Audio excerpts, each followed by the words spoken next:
მოგესალმებით კიდევ ერთხელ ეთერშია გადაცემა პოლიტიკური სივრცე, მე ვარ ჟურნალისტი მერაბ მეტრეველი. ჯგუფური ძალადობის ორგანიზებაში და მასში მონაწილეობის ბრალდებით დაკავებულ ზვიად ცეცხლაძეს და კიდევ 7 პირის სასამართლომ აღნიშნულ ბრალდებაში უდანაშაულოდ ცნო, თუმცა მათ ბრალდებას კვალიფიკაცია შეუცვალა. ისინი ჯგუფური ქმედებისთვის და მასში მონაწილეობისთვის ცნო დამნაშავედ. მოსამართლე თამარ ჭედლიშვილის გადაწყვეტილებით ბრალდებულების ნაწილს 2 წლით თავისუფლების აღკვეთა, ნაწილს კი 2 წლით და 6 თვის ვადით თავისუფლების აღკვეთა მიუსაჯა. კერძოდ, სასამართლომ 225 მუხლის პირველი და მეორე ნაწილები 226 მუხლზე გადააკვალიფიცირა, რაც ჯგუფური მოქმედების ორგანიზებას გულისხმობს, რომელიც საზოგადოებრივ წესრიგს არღვევს, ან მასში აქტიურ მონაწილეობას გულისხმობს. ზვიად ცეცხლაძეს, ვასილ კოძელაშვილსა და ვერფე კასრაძეს 2 წლითა და 6 თვის თავისუფლების აღკვეთა მიესაჯა, დანარჩენებს კი მხოლოდ 2 წლით. როგორც იცით, ხვალ კიდევ არის დაგეგმილი ნიკა კაციას პროცესი და ასევე 11 ბრალდებულის პროცესი. ნახოთ იქ რა მოხდება. მანამდე კი დღეს ჩვენ გადაცემას ვიწყებთ ზვიად ცეცხლაძის მამის ჩართვით. ზურაბ ცეცხლაძე იქნება ჩვენი პირველი სტუმარი, რომელსაც მივესალმები. გამარჯობა, რატომ ზურაბ? გამარჯობა, საღამომშვიდობის. მადლობა გადაცემაში მონაწილეობისთვის და ეს არის განაჩენი, რომელიც მათ შორის თქვენ შვილსაც გამოუტანა სასამართლომ 2 წლითა და 6 თვით თავისუფლების აღკვეთა. როგორ შეაფასებთ ამ გადაწყვეტილებას? მიმაჩნია, რომ გადაწყვეტილება აბსოლუტურად უკანონო და გესმით ჩემი? კი, კარგად გვესმის, გისმენთ. გადაწყვეტილება განაჩენი არის აბსოლუტურად უკანონო და დაუსაბუთებელი. იმდენად რამდენადაც გადაკვალიფიცირების შემთხვევაშიც კი სასამართლომ ძალაში დატოვა ფაქტობრივად ორგანიზების საკითხი და ორგანიზება არ მოუხსნა ზვიადს მაშინ როცა არც ერთი მტკიცებულება არ არსებობს იმისა, რომ ზვიადმა ორგანიზება გაუწია რაღაც ძალადობრივი ჯგუფების შექმნას. რეალურად სასამართლომ ფაქტობრივად ყველაფერი ძალაში დატოვა და ესეთი ეგრეთ წოდებული ტრიუკი გაითამაშა, თითქოს შეამცირა, რა თქმა უნდა, საშიელი ვადები, მაგრამ რეალურად ესეც გააკეთა იმისათვის, რომ თავის ამომრჩეველს აჩვენოს რაღაც თითქოს სასამართლო ჰუმანურია ვიღაცის მიმართ. აქედან გამომდინარე, თალსახაა, რომ მართლმსაჯულება ჩვენს ქვეყანაში არის ძალიან ცუდ დღეში, ფაქტობრივად მკვდარია.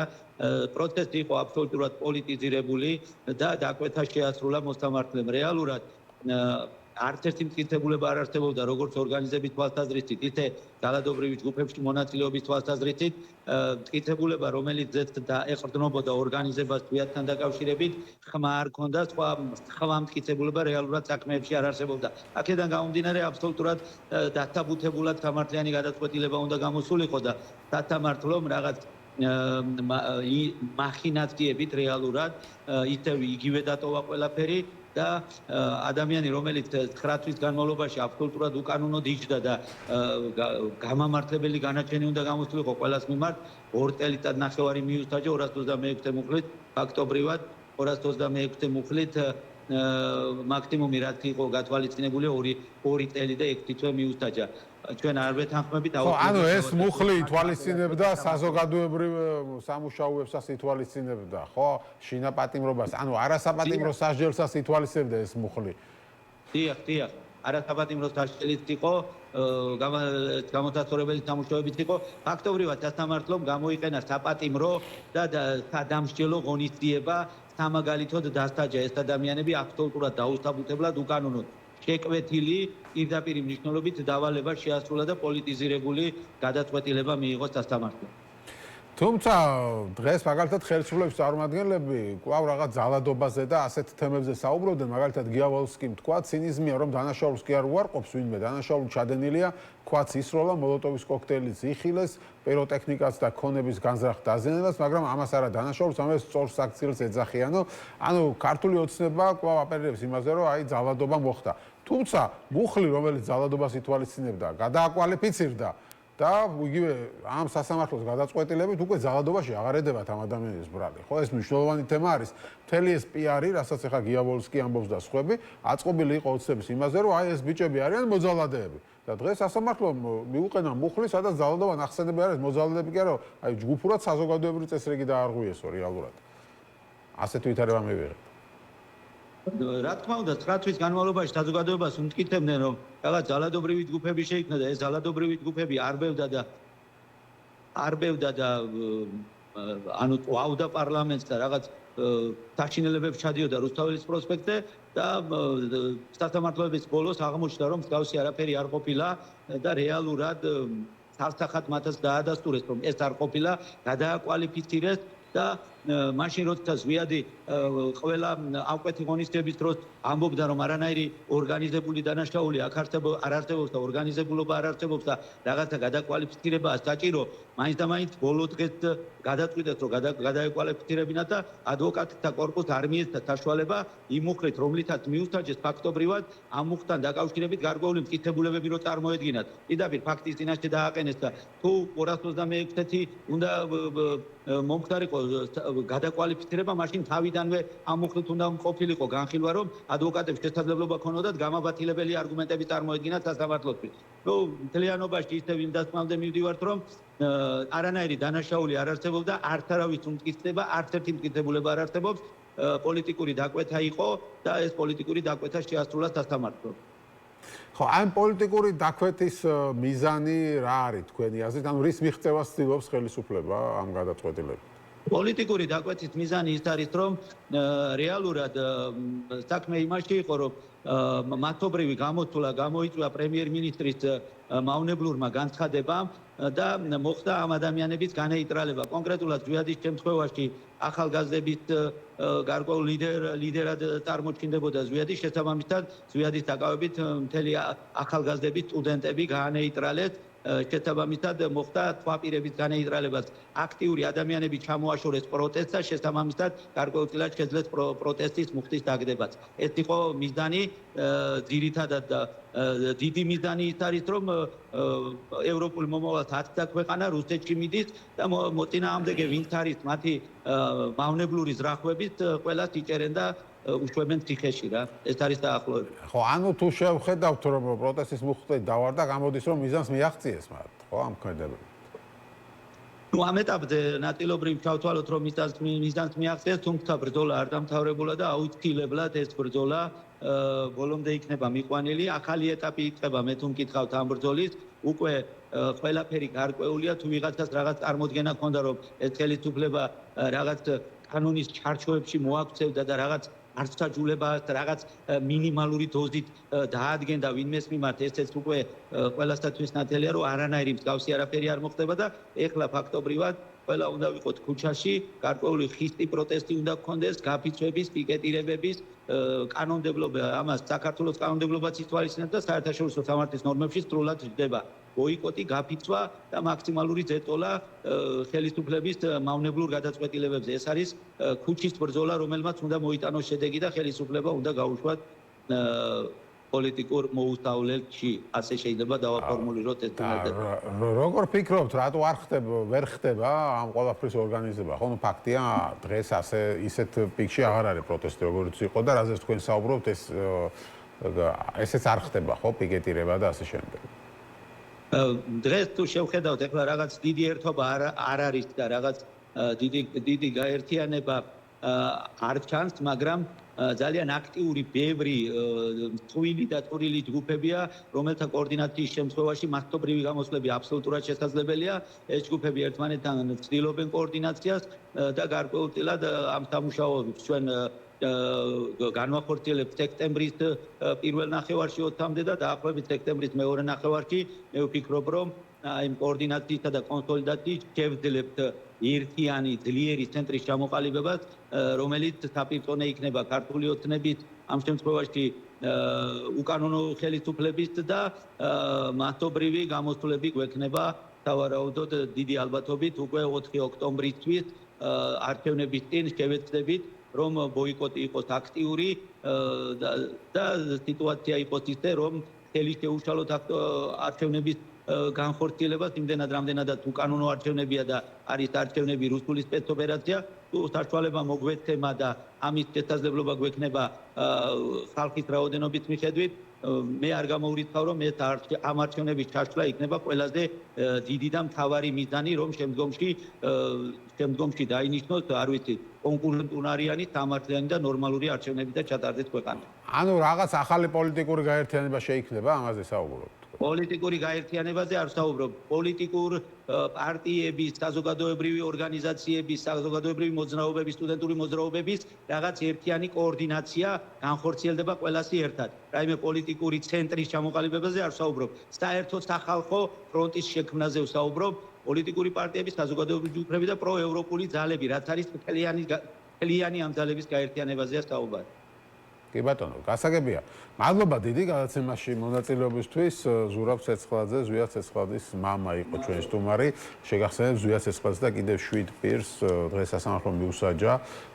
განაჩენი გამოუტანა, ნაწილს 2 წლით და 6 თვით, ნაწილს კი 2 წლით. ხვალ კიდევ 11 პირის სასამართლო, ასევე ნიკა კაციასი და ნუ ხვალაც ბუნებრივია ამ თემებს შევეხებით. მანამდე კი მივესალმებით სტუმარ სტუდიაში ლევან სანიკიძე, ერთიანი ნაციონალური მოძრაობის ერთ-ერთი ლიდერი. მოგესალმებით. გამარჯობა ლევან, მადლობა გადაცემაში მონაწილეობის და პირველ რიგში თქვენი შეფასება ამ განაჩენთან დაკავშირებით, რაც დღეს ვიხილეთ. ნუ თითქოს ის რაც იყო უფრო მკაცრი, ამ კაც განაჩენზე არ წავიდა ხელისუფლება. შეიძლება აღვიქვათ რაღაც დათმობათ, უგან დახევათ თუ რა შეფასება შეიძლება მივიცეთ. მოგესალმებით კიდევ ერთხელ. ნუ მე მგონია რომ ეს განაჩენი ამ ეგრეთ წოდებულ მოსამართლეებს და პროკურორებს საკუთარი თავისთვის გამოაქვთ და სამართლიანი მართლმსაჯულების პირობებში, რომელიც პოლიტიკისგან დაცლილი უნდა იყოს, ამ ქვეყანას ეკუთვნის ერთხელ დამოუკიდებლობის მოპოვების შემდეგ, ახლა ბუნებრივია მანამდე საბჭოთა პერიოდში საერთოდ პრეტენზიაც არ უნდა ქონოდა, რომ სასამართლო ყოფილიყო, დამოუკიდებლობის მოპოვების შემდეგ საქართველოში ერთხელ მაინც უნდა დადგეს ის მომენტი, როცა გავიღვიძებთ მთელი ქვეყანა და გვეცოდინება, რომ ამ ქვეყანაში არის სამართლიანი სასამართლო. ეს ახლა ერთ დღეში არ მოხდება, მაგრამ განცდის დონეზე უნდა გქონდეს და ამ ხალხს შესაბამისი განაჩენები მე მგონია, რომ კონკრეტული დასაბუთებები და მტკიცებულებები არსებობს, რომ ჩვეულებრივი ფალსიფიკაციით არიან დაკავებული ამ საქმეების და ადამიანებს, ახალგაზრდა ამ ქვეყნის პატრიოტებს უშვებენ ციხეში უაპელაციოდ. ეხლა აქ მნიშვნელოვანი არის ერთი ინფორმაცია, რომელიც ჩვენ დადასტურებით გვაქვს, რომ სასამართლო კლანში არის საკმაოდ სერიოზული დაპირისპირება ქართული ოცნების წარმომადგენლებთან მაღალი რაღაცა სასჯელი ზომის გამოყენების შესახებ.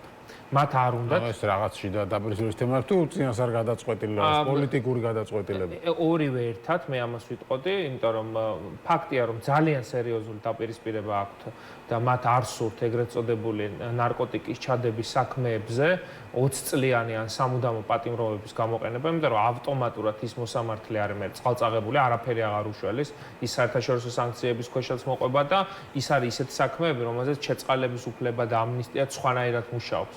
და შესაბამისად ამ ვითარებაში ერთ-ერთი მთავარი მოთხოვნა, რაც ძალიან შეშინებულ სასამართლო კლანს აქვს, რომელიც მიდრეკილი არის ხელისუფლებიდან ხელისუფლებაზე რაღაც გადახტომით, კალიებივით არიან. ამ ხალხს საერთოდ არ უნდა რა რომ ივანიშვილს ჩაყვეს. ის ხალხი ამ განაჩენებს იმიტომ იღებს, რომ მიიღოს სარგებელი, საკუთარი ოჯახის წევრები გაამდიდროს ასე შემდეგ. და ხა თუ დასანქცივდა და მით უმეტეს ბრიტანული სანქციები დაედო, რომელიც ფინანსური თვალსაზრისით ძალიან მძიმე ამბავია. ერთ-ერთი ძირითადი მიზეზი, რის გამოც ისინი ვერ ამწვავებენ და 6 და 10 წლიან და ასე შემდეგ სანქციებს არ იყენებენ მასობრივად, თუმცა იყო რამდენიმე შემთხვევა, რომ გამოიყენეს დღეს ახლა ანტონ ჩეჩინთან დაკავშირებით, ნახეთ, რომ უფრო ესეთი მსუყე სანქცია გამოიყენეს. მასაც არ მოუწევთ ციხეში დარწმუნებული ვარ ამ პერიოდის გატარება, მაგრამ მთავარი არის ის, რომ ქართული ოცნების წარმომადგენლებს მე დარწმუნებული ვარ, რომ ამ ბიჭების შურთ რა. იმიტომ რომ ამ ბიჭებს აქვთ ღირსება, მე ყოველგვარი მიკი-მოკების გარეშე ვამბობ, რომ ამ სინდისის პატიმრების ნაწილი მაინც რომ ივანიშვილს გაეტეხა, ეღიარებინათ ის რაც არ ჩაუდენიათ, ან მოეთხოვათ ყაველაშვილისგან შეწყალება, ეს საპროტესტო მუხტი რაც არის, ესეც აღარ იქნებოდა. აი მთლიანად ჩამოშლიდა ამ ამბავს და მე ჯერა რომ სახტად არიან დარჩენილები, რომ 60 კაციდან ვერცეთი ვერ გატეხეს, რომ ამ ნაბიჯზე წასულიყო. ხო, თუმცა ახლა ზვია ცეცხლაძის მამაც საუბრობდა, რომ ის მას მაინც მიაღწიეს, რომ პროტესტის მუხლი, ანუ ის ხალხი ვინც იყო, ყველაზე მებრძოლი დაიჭირეს და ხო, პროტესტი მეტნაკლებად არის, ასე ვთქვათ, მინავლებული. არა უშავს, მე ესეთ რაღაცას ვიტყოდი, რომ აგვისტოს თვეში საქართველოს ძალიან იშვიათია რომ ახლა პროტესტი ბოლომდე ადუღდეს და გადადუღდეს და ყოველთვის პროტესტი რაღაც პროცესზეა ხო მიბმული. ძალიან რთულია თვითნაბადად რაღაცა არსაიდან საპროტესტო კერი შექმნა. ფაქტი არის ის რომ ერთი შიდა სახელმწიფო დაპირისპირება აქვს ვერტიკალში. ამას მეორე ემატება ის რომ საერთაშორისო სანქციების წვიმა ყველა ვარიანტში ქართული ოცნების თავზე იქნება.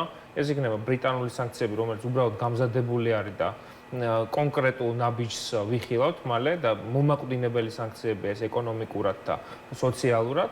მეგობარი აქტის საკითხი მე მგონია რომ შემოდგომის განმავლობაში იქნება მიღებული, მაგრამ ჩვენ თუ უფრო მეტად ვიაქტიურებთ, მანამდეც მიიღებენ და ევროკავშირთან დაკავშირებით ჩვენც აქტიურად მუშაობთ, რომ ივანიშვილმა საკუთარი მიზანი ბოლომდე ვერ მიაღწიოს და 4 მილიონი ქართველი არ დაასანქციროს და არსებობს კონკრეტული შესაძლებლობა, რომ სანქციები უვიზო მიმოსვლის შეჩერების გავრცელდეს მხოლოდ და მხოლოდ ქართული ოცნების მაღალჩინოსნებზე, მათ გარემოცვაზე. ამასთან დაკავშირებით რამდენად აქტიურად მუშაობს მართლაც ოპოზიცია, რომ დაარწმუნოს ჩვენი ევროპელი მეგობრები, რომ ეს არ მოხდეს მთელ ქვეყანაზე გავრცელება. რამდენად არის ამის შანსი?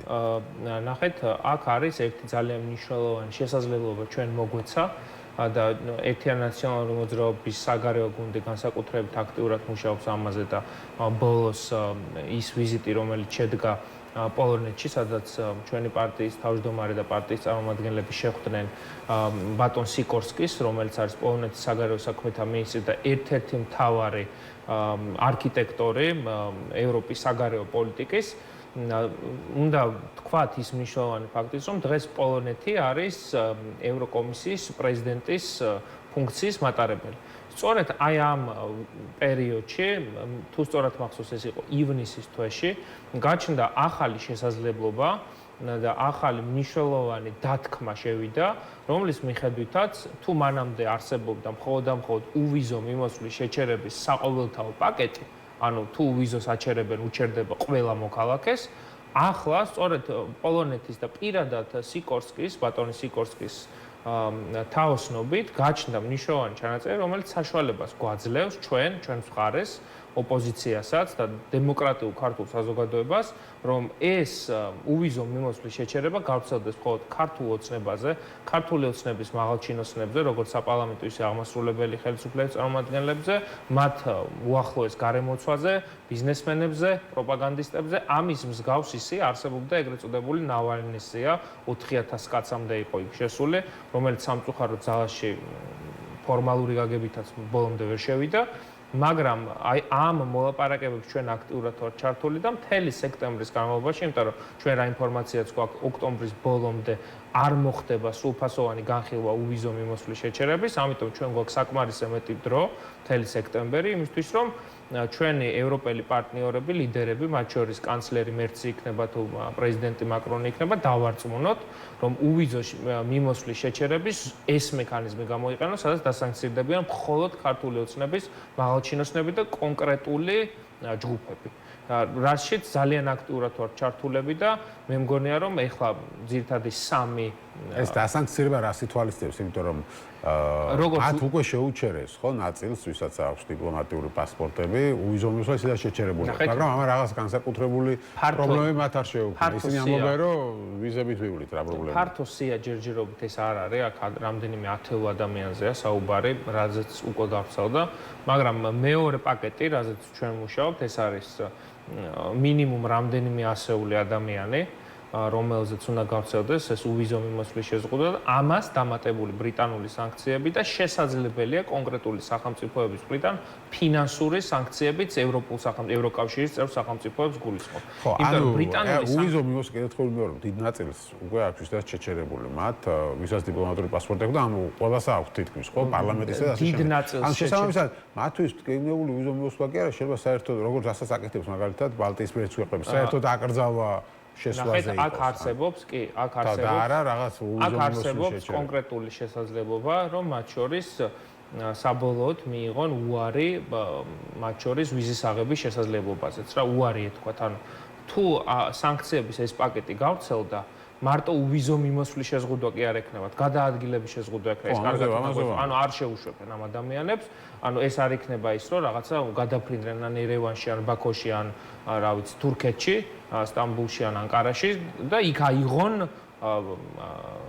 რაღაცა ვიზა შენგენის ზონის. არა, ეს იქნება, რომ მათ სამუდამოდ ჩაიკეტებათ. ნუ ყოველ შემთხვევაში იქამდე ძალიან ხელისუფლება არ შეიძლება და მეც არ ამგონია ეს შეზღუდვა მოეხსნეს. მათზე გავრცელდება ეს სავიზო რეჟიმი. კი ბატონო, ნუ თქვენ საუბრობდით მომავალზე და ამ სიტუაციაში ოპოზიციის როლი საგარეო ასპარეზზე გასაგებია.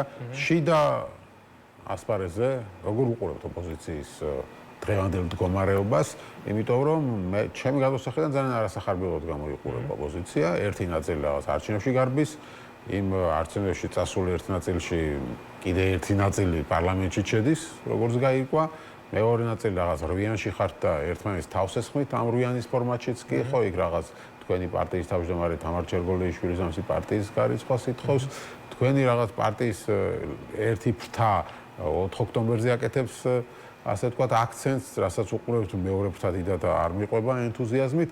ნუ ანუ აქაც კი ფაქტობრივად გაურკვეველი სიტუაციაა და ხალხი კითხულობს, რომ რას აკეთებს ოპოზიცია, ან ვინ არის ალტერნატივა? ეს არის დღეს მთავარი კითხვა მე, რასაც უყურებ. შესაბამისად, ოპოზიცია რატო ვერ ახერხებს შესთავაზოს ალტერნატივა? ხალხს. პირველი ობიექტური და სუბიექტური გარემოებები აქვს. ერთი ობიექტური გარემოებები არის ის, რომ ოპოზიციის დიდი ნაწილი და ლიდერების დიდი ნაწილი არის ციხეში და მათ შორის ჩვენი პარტიის ლიდერის და დამფუძნებელიც უკვე თითქმის მეოთხე წელი არის ციხეში, ეს ერთი. მეორე არის ის, რომ ობიექტურად სამწუხაროდ მე მგონია რომ ბევრად უფრო მარტივი სქემა რაც იყო რომ ყოფილიყავით საერთო პოზიციით არ თანამშრომლობის რეჟიმთან დაკავშირებით აი ამ გეგმის ცვლილებამ როცა ორმა პოლიტიკურმა ორგანიზაციამ განსაკუთრებით ლელოზე მაქვს საუბარი გახარიას გუნდის მიმართ ისედაც ეს მოლოდინი მქონდა სიმართლე გითხრათ ამ თვალსაზრისით უფრო თავიდანვე არ ქონდათ იმედი ანუ უფრო თარმინდერულები იყვნენ რა თვალსაზრისით რომ არც იმ საპარლამენტო მანდატებზე არ თქვეს უარი, რაც მე ავტომატურად მიკეთებდა იმ დასკვნასაც, რომ და იმ დაშავებას შეიძლება შესულიყვნენ რა თუ პარლამენტში, მაგრამ დარწმუნებული ვიყავი, რომ თვითმმართველობის არჩევნებში შევიდოდნენ, მაგრამ გადამწყვეტი ფუნქციის მატარებელი იქნებოდა ლელოს პოზიცია, რომელიც თუ კი დარჩებოდა 26 ოქტომბრის პოზიციის ერთგული და ახლა იქნებოდა ართანამშრომლობის რეჟიმში, მე მგონია, რომ 100 ჯერ უფრო მარტივი იქნებოდა ალტერნატივის ჩვენებაც, ერთიანობის შენარჩუნებაც. და ეს ერთიანობა მე არ მგონია რაღაცა მაინც და მაინც ყველა უნდა იყოს ერთიანობაში. თავარი არის ძირითად ფუნდამენტურ საკითხებზე ვიყოთ შეჯერებული და საზოგადოება არ ხედავდეს რაღაცა შიდა ოპოზიციურ დაპირისპირებას. ამას ხედავს ამას ვამბობ. სამწუხაროა, ამას ცალსახათო ამბობ, რომ ეს არის სამწუხარო, მაგრამ მე ისიც მესმის, რომ ახლა დავეთანხმები ჩემამდე გაჟღერებულ პოზიციას, რომ ძალიან ბევრი ჯგუფი და აქტორი ჩნდება, სამოქალაქო საზოგადოების წარმომადგენლები იქნებიან, სტუდენტური ჯგუფები იქნებიან, პოლიტიკურ პარტიებშიც განსხვავებული ვითარება სხვადასხვა კოალიციებში. მე მგონია, რომ აი ეს თემატური ერთობა უნდა მოხდეს, მათ შორის ეს იქნება აქციებთან მიმართებაში, აგერ 13 სექტემბრის აქცია, მე 27 სექტემბრის აქცია და მე ბოლოს განსაკუთრებული მნიშვნელობის აქცია არის 4 ოქტომბერს. რომელსაც ამ მნიშვნელობას ანიჭებს თავის მხრივ როგორც ქართული ოცნება, მაგრამ ამავე დროს ჩვენც უნდა მივანიჭოთ. აქედან გამომდინარე, მე მგონია, რომ დაკავშირებით წამოვიდა კრიტიკა თქვენ ნახეთ, ხო, ეს თარიღის დათქმა, მე იმედგაცრუება იქნება. თუ 4 ოქტომბერს არაფერი არ შეიცვლება და ასე შემდეგ. იმედგაცრუება, აი დღეს სასამართლოს ეზოდან ვინც წამოვიდა, მე მგონი ყველა იმედგაცრუებული იყო, მაგრამ ეს არ ნიშნავს, რომ მე საღამოს რუსთაველის გამზირზე არ გავსულიყავით. ეს იმედგაცრუებაც ხო ისეთი ამბავია რა. ამიტომ ეს არ მგონია მე ისეთი რისკი იმედგაცრუების ხარისხი ჯერ ეს ერთი უნდა ცადო. და მე მგონია რომ ცდად ღირს, იმიტომ რომ 4 ოქტომბერი ბიძინა ივანიშვილისთვის არის რა თარი. რა უნდა ცადო? უნდა ცადო პირველი, რომ ძალიან ბევრი ადამიანი გამოვიდეს ქუჩაში, რაც ხელშეუწყობს მინიმუმ იმ არჩევნების დელეგიტიმაციას. ანუ ბიძინა ივანიშვილს უნდა საკუთარი პოლიტიკური ორგანიზაციის დაბადების დღე რომ მოაწყოს, რომ მიიღოს ლეგიტიმაცია ოპოზიციას, როგორც გორბის კვლევას ესე დაწერს შედეგებს, ვითარების ნორმალიზაცია გააკეთოს, გაყოს ოპოზიციას ორად, რომ აი ესენი მორჩილები არიან, ესენი რადიკალები არიან და მერე დაიწყოს იმ რადიკალების დევნა. ეს არის ხო ახლა რა ჩანს. ამაში ჩაერთო პირდაპირ გერმანიიდან ამ ვაჭრობაში ბატონი გახარია, რომელმაც თქვა, რომ დაველოდები რა მოხდება თვითმმართველობის არჩევნების შემდეგ და ამის მერე მივიღებ გადაწყვეტილებას. მე მგონია, რომ ეს იყო პროცენტზე ვაჭრობა, ჩემი ღრმა რწმენით, რომ აი ბიძინა ივანიშვილი მას თუ დაუწეს 6%-ს ალბათ არ შევა, თუ დაუწეს 15% შევა. აი ამ ვითარებაში აღმოვჩდით. იმიტომ რომ არც გრძელვადიანი სადამკვირვებლო მისიებია, არც ადგილობრივი არასამთავრობო ორგანიზაციები არ აკვირდებიან ამ არჩევნებს. ანუ ლეგიტიმაციის თვალსაზრისით, ვინც უნდა თქვას, რომ აი ნორმალურ ვითარებას ჩატარდა ასე შემდეგ, ბელარუსის დონეზეც კი რო არის. ეს სტანდარტი დაცული საქართველოში აღარ არის ამ არჩევნებში და ერთ-ერთი მთავარი მიზეზი, რის გამოც NGO-ების წინააღმდეგ ჯვაროსნული ლაშქრობა გამოაცხადეს, ეს იყო, რომ როგორ არ აკვირდებიან ამ პროცესს და კვერცხს როგორ არ უკრავენ ამ არარსებულ სპეცოპერაციის პროცესს და ამიტომ მე მგონია, რომ პროცესით შესაძლებელია მოხდეს გაერთიანება. ანუ 4 ოქტომბრის აქცია, რომელიც აი ამ დავაშიც არ შევიდოდი რა. მე მჯერა, რომ ყველამ უნდა ვირწმუნოთ, რომ ეს არის ქართული ოცნების ბოლო შემოდგომა რწმენის დონეზე. ვიღაცისთვის ეს თუ 3 ოქტომბერს მოხდება, ანუ 27 სექტემბერს მიაჩნია, რომ შეიძლება იმ დროს ჩამოიშალოს ხელისუფლება, კი ბატონო, მაგრამ შეიძლება მოხდეს 6 ოქტომბერს, შეიძლება მოხდეს 10 ოქტომბერს. შეიძლება საერთოდ არ მოხდეს. იცით როგორ არის, მე მგონია, რომ ქართული ოცნება ახლა იმ ვითარებაშია, რომ თუ კი ჩვენ ვიქნებით თანმიმდევრულები და ქუჩაში გამოვა ზღვა რაოდენობის ხალხი, რომელსაც სხვანაირი აგრესიის ხარისხი აქვს, მე ესე მგონია, წინა ვითარებასთან შედარებით. იცით რას ამბობენ ის ხალხი, ვინც ადრე გამოდიოდა და ეს ზღვარაოდენობა ხალხი გამოდიოდა, ხო, გაზაფხულზე, მე დეკემბერში. და რა მოთხოვნა? და გამოდიოდა და ნუ ახლა აღარ გამოდის, იმიტომ რომ არაფერი არ მოხდა, შედეგი არ მოიტანა. თუმცა შეხედათ, შედეგი არის ის, რომ ხელისუფლება არის არალეგიტიმური. მათხოვრობს ეს ირაკლი კობახიძეც და ბატონი ყაველაშვილიც, რომ რამენაირად მათი აღიარება მოხდეს. პარლამენტი არის ერთპარტიული. დასავლეთი, რომელი დასავლელი ლიდერი ხდება ჩვენი ხელისუფლების, დე ფაქტო ხელისუფლების წარმომადგენლებს. არა მხოლოდ ივანიშვილის თავი გამოწვევა რა არის, იცით? რომ მას ყოველთვის ჰქონდა ეს სახელი, რომ ის არის ამ ქვეყანაში რაღაც თვალსაზრისით სტაბილურობის გარანტი. მათ შორის ავტოკრატიული რეჟიმებისთვისაც, ირანისთვის, ჩინეთისთვის. აი დღეს რო უყურებენ, შენ სახელმწიფო არ გიჭირავს. დასავლეთი არ აღიარებს შენ ლეგიტიმაციას. ოპოზიცია არის და ვერ გავიგე რასაკეთებ. ანუ ივანიშვილი აღარ არის მთავარი მოთამაშე და ეხლა ამ არჩევნებით ამის ჩვენება უნდა, რომ არა, მე მიჭირავ სახელმწიფო. ოპოზიციას რასაც მინდა იმას დაუწერ. ოპოზიციასაც მე ამოვარჩევ. კომისიის დასკვნა იქნება და რაც მინდა იმას დავწერ.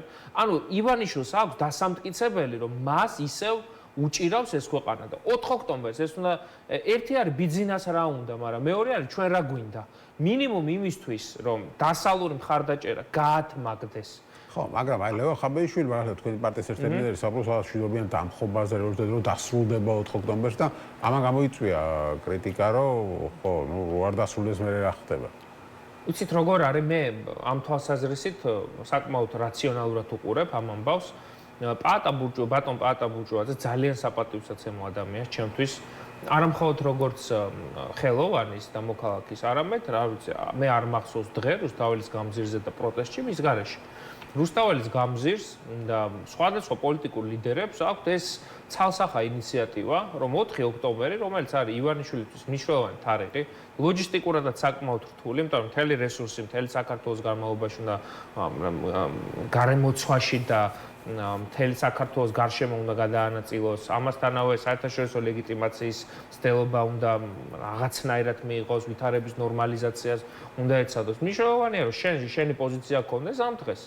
ვიღაცისთვის შეიძლება პროგრამა მინიმუმი იყოს, რომ იმ არჩევნების დელეგიტიმაცია მოხდეს და ვიღაცისთვის ეს შეიძლება იყოს, რომ იმავე საღამოს ხელისუფლება ჩამოიშალოს. ხელისუფლების ჩამოშლა ხომ აი შენობის აღება არ არის. ხელისუფლების ჩამოშლა არის, როდესაც ვერტიკალი აღარ მუშაობს, როდესაც ხო, აი მაგას გითხოთ რა გაძლევთ ამ შემთხვევაში, იმიტომ რომ ის რა ვიცი 100,000 კაცი იდგა ქუჩაში და არ ჩამოიშალა. ერთი არის ის, რომ ქართული ოცნება დღეს არის ბევრად უფრო სუსტი. ჩვენ შეიძლება ნაკლებ ყურადღებას ვაქცევდით და მიგვაჩნდა რომ ეს ივანიშვილის პაიკებია გადაადგილებ. გომელაური აღარ არის თამაში, ლილუაშვილი აღარ არის თამაში, ღარიბაშვილი აღარ არის თამაში.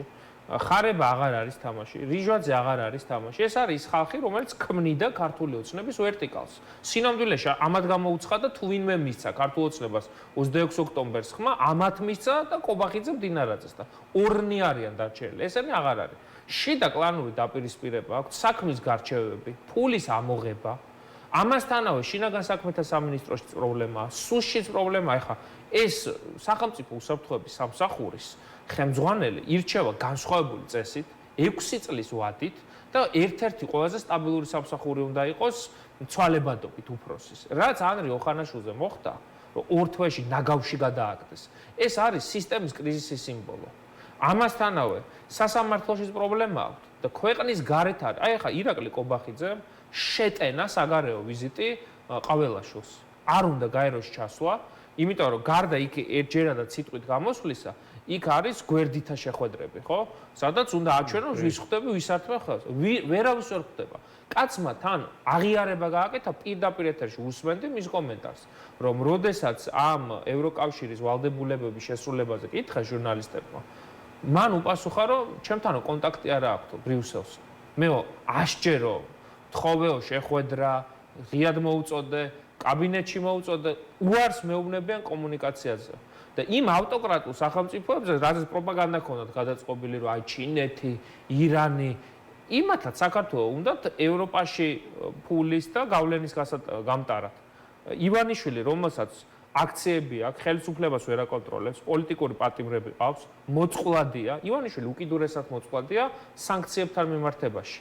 აი ეს ფულის დაკარგვა რაც მას აქვს. დასანქცირებულია ამერიკის მხრიდან, მაგრამ ჯერჯერობით ამასაც არ მოუხდენია. აი რო ამბობენ რომ არ უმუშავია ბოიკოტს. მინიმუმ ივანიშვილმა რომ ეს ფული დაკარგა და ეხა ამ ფულის ამოღებით არის დაკავებული. ამასთანავე ის სკანდალური საქმეები რაც არის დაკავშირებული, რა ვიცი, ჯანგველაძის საქმესთან ეს შეიძლება ეს პოლიტიკისთვის და ჯანსაღი ადამიანებისთვის ნაკლებ რელევანტური ამბავი იყოს, მაგრამ როდესაც კრიმინალთან შეზრდილი რეჟიმია, ძალიან მძიმე ამბების გადატანა უწევთ მათ და ამავე დროს მთავარი 26 ოქტომბრის შემდეგ ფაქტია, რომ რუსეთის ფედერაციას ბევრად უფრო სუსტია, ვიდრე იყო არჩევნებამდე. იმიტომ რომ ამ ერთი წლის განმავლობაში სომხეთსა და აზერბაიჯანში გაფორმდა სამშვიდობო ხელშეკრულება და 100 წლით შემოდიან ამერიკელები გარანტორად. აი არჩევნების შემდეგ პერიოდს ვამბობ. სირია იყო და ნულზე დაკარგეს, ირანია და ვერ ეხმარებიან. უკრაინაში უპრეცედენტო ევროპული მხარდაჭერაა. მოლდოვასა და რუმინეთში ეგრეთ წოდებული არჩევნები რაც ტარდებოდა და რუსული სპეცოპერაციები რა არ ჩაატარეს, ვერსად ვერ მოიგეს და ივანიშვილი არის ბოლო ციტადელად დარჩენილი, რომელსაც აი ამ საარჩევნო ციკლში ყველაზე მეტად უნდა რომ აი მთლიანი ოპოზიცია შეეთრია სიტუაციის ნორმალიზება ეჩვენებინა და ამიტომ არის სამწუხაროდ ჩემი გულის წყვეტა ამასთან არის დაკავშირებული ლელოსთან მიმართებაში პერსონალური მიუღებლობა კი არ მაქვს იმ ხალხთან. უბრალოდ აი დღეს ამ საკითხზე მე დარწმუნებული ვარ რომ საუბარიც არ მოგვიწევდა ლელო რომ დარჩენილიყო ართანამშრომლობის რეჟიმში. აი მათ შორის იმაზე რომ ოპოზიციის გაყოფა, ურთიერთდაპირისპირება, ურთიერთბრალდებები, ზოგადად ასეა, როცა ოპოზიციური სპექტრი ირჩევს ორ განსხვავებულ მიმართულებას, რომელიც ასევე იტოტება სხვადასხვა ასპექტით, რომ ვიღაცას ართანამშრომლობა ესმის ასე, ვიღაცას არჩევნები ესმის ასე.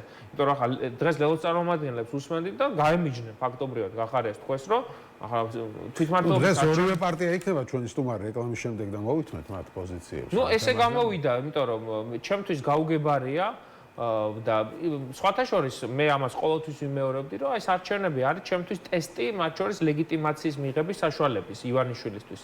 და ეს შეუძლებელია მომხდარიყო ახლა სიმართლე გითხრათ, საკრებულოს წევრების შესვლა არ შესვლის საკითხით, მაგრამ ეს მნიშვნელოვანი.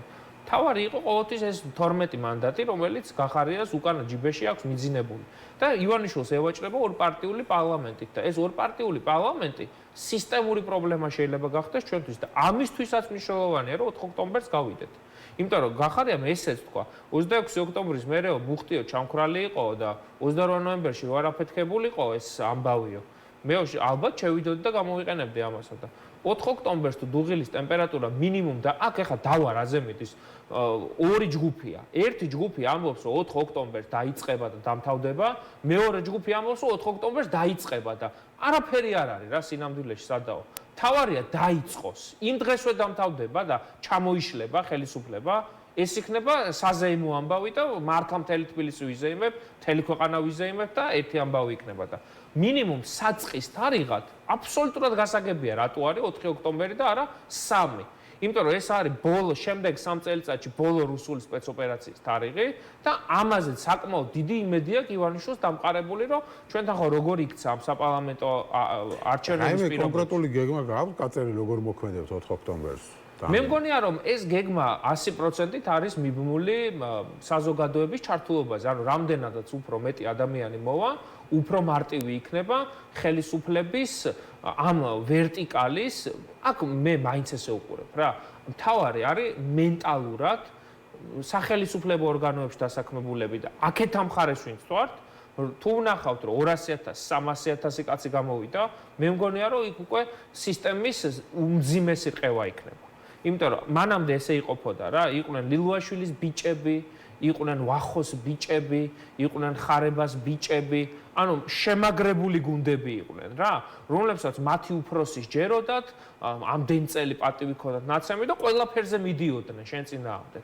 და ახლა ნუ არ ვიცი ყოველ ორ თვეში ერთხელ უფროს უცვლის სისტემა არის ძალიან სერიოზული ყევის ქვეშ საგარეო ლეგიტიმაციას ვერ იღებენ აი ერთი მე ამიტომ ვამბობ რომ ძალიან მაგრად იმუშავა საპარლამენტო ბოიკოტმა და მანდატებზე უარის თქმა ეხლა ერთი წუთი წარმოვიდგინოთ რომ ირაკლი კობახიძე ხვდებოდეს მარკო რუბიოს აი საერთოდ არავითარი პროტესტის ნასახი არ იქნებოდა ქვეყანაში ალბათ ისინი გამოაშვებიებდნენ პოლიტპატიმრებს და კიდე 4 წელი ივანიშვილი დარჩებოდა ამ საერთაშორისო იზოლაციამ გაჭედა საკადრო თვალსაჩინოთაც სიკვდილია ანუ ახლა ადამიანთა ნაწილი აი რეზერვი ხო ყავთ ვიღაც საკადრო რომ მინისტრებად უნდა ამოწიოს რაღაცა პარლამენტში ადგილმონაცვლედ უნდა შეიყო არ უნდა იმხავს იმიტომ რომ სასანქციე ხორცად არიან წეული და აი ეს უნდა მოვიდეს სინქრონიზებაში როგორც 13 სექტემბერს 27 სექტემბერს და 4 ოქტომბერს. კი ბატონო.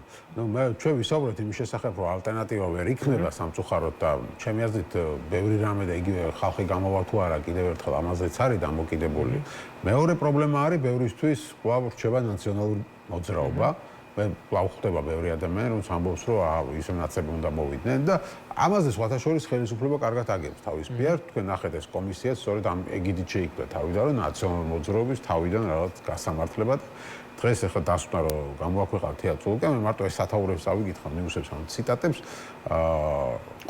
ყველგან არის ნაციონალური მოძრაობა ყველა არის მაგრამ აქცენტი ძირითადად ნაციონალური მოძრაობა ნაციონალური მოძრაობა ყველა ზომას მიმართა იმის რომ საქართველოს ევროკავშირთან უიზო მიუსვლის რეჟიმი არ მოეპოვებინაო თქვა თეატრულკიანმა კომისიამ დაადგინა რომ 2004-2012 წლებში ნაციონალური მოძრაობის მიერ ქვეყანაში დამკვიდრებული არაჯანსაღი მართვის მოდელი კორუმპირებული იყო ადგილი ჰქონდა კანონგარეშე პროცესებს ჯანსაღი პოლიტიკური სისტემის ჩამოყალიბებას მიხეილ სააკაშვილთან ერთად ხელს უშლიან არასამთავრობო ორგანიზაციები, კოალიციას ცვლილებებისთვის, ლიერი საქართველოს, გახარია საქართველოსთვის. ნუ ეს ყველა რომ მოგაყოლა თქვენ.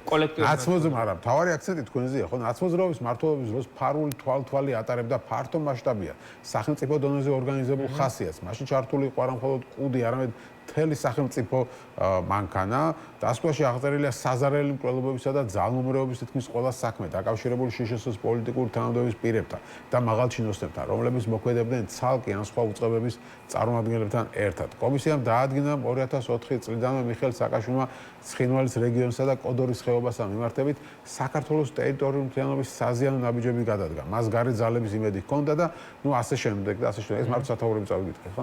ნიუსები. ნახე, მე ესეთ რაღაცას ვიტყოდი. ჩვენ თეა წულუკიანისგან და ქართული ოცნებისგან, აი ნაციონალურ მოძრაობას არავითარი რაღაცა გაუგებრობა და არავითარი უცნაურობა არ არის რასაც წერენ. აი თეა წულ მარტო ნაცმოძრაობას რო ეხებოდეს, ეს საკითხი. ხო, მაგრამ მარტო თეა წულუკიანი არ ფიქრობს ასე ამაზე. ხო და აი ნახეთ ახლა მე აგიხსნით. ჩემ მოსაზრებას გეტყვით ყოველ შემთხვევაში.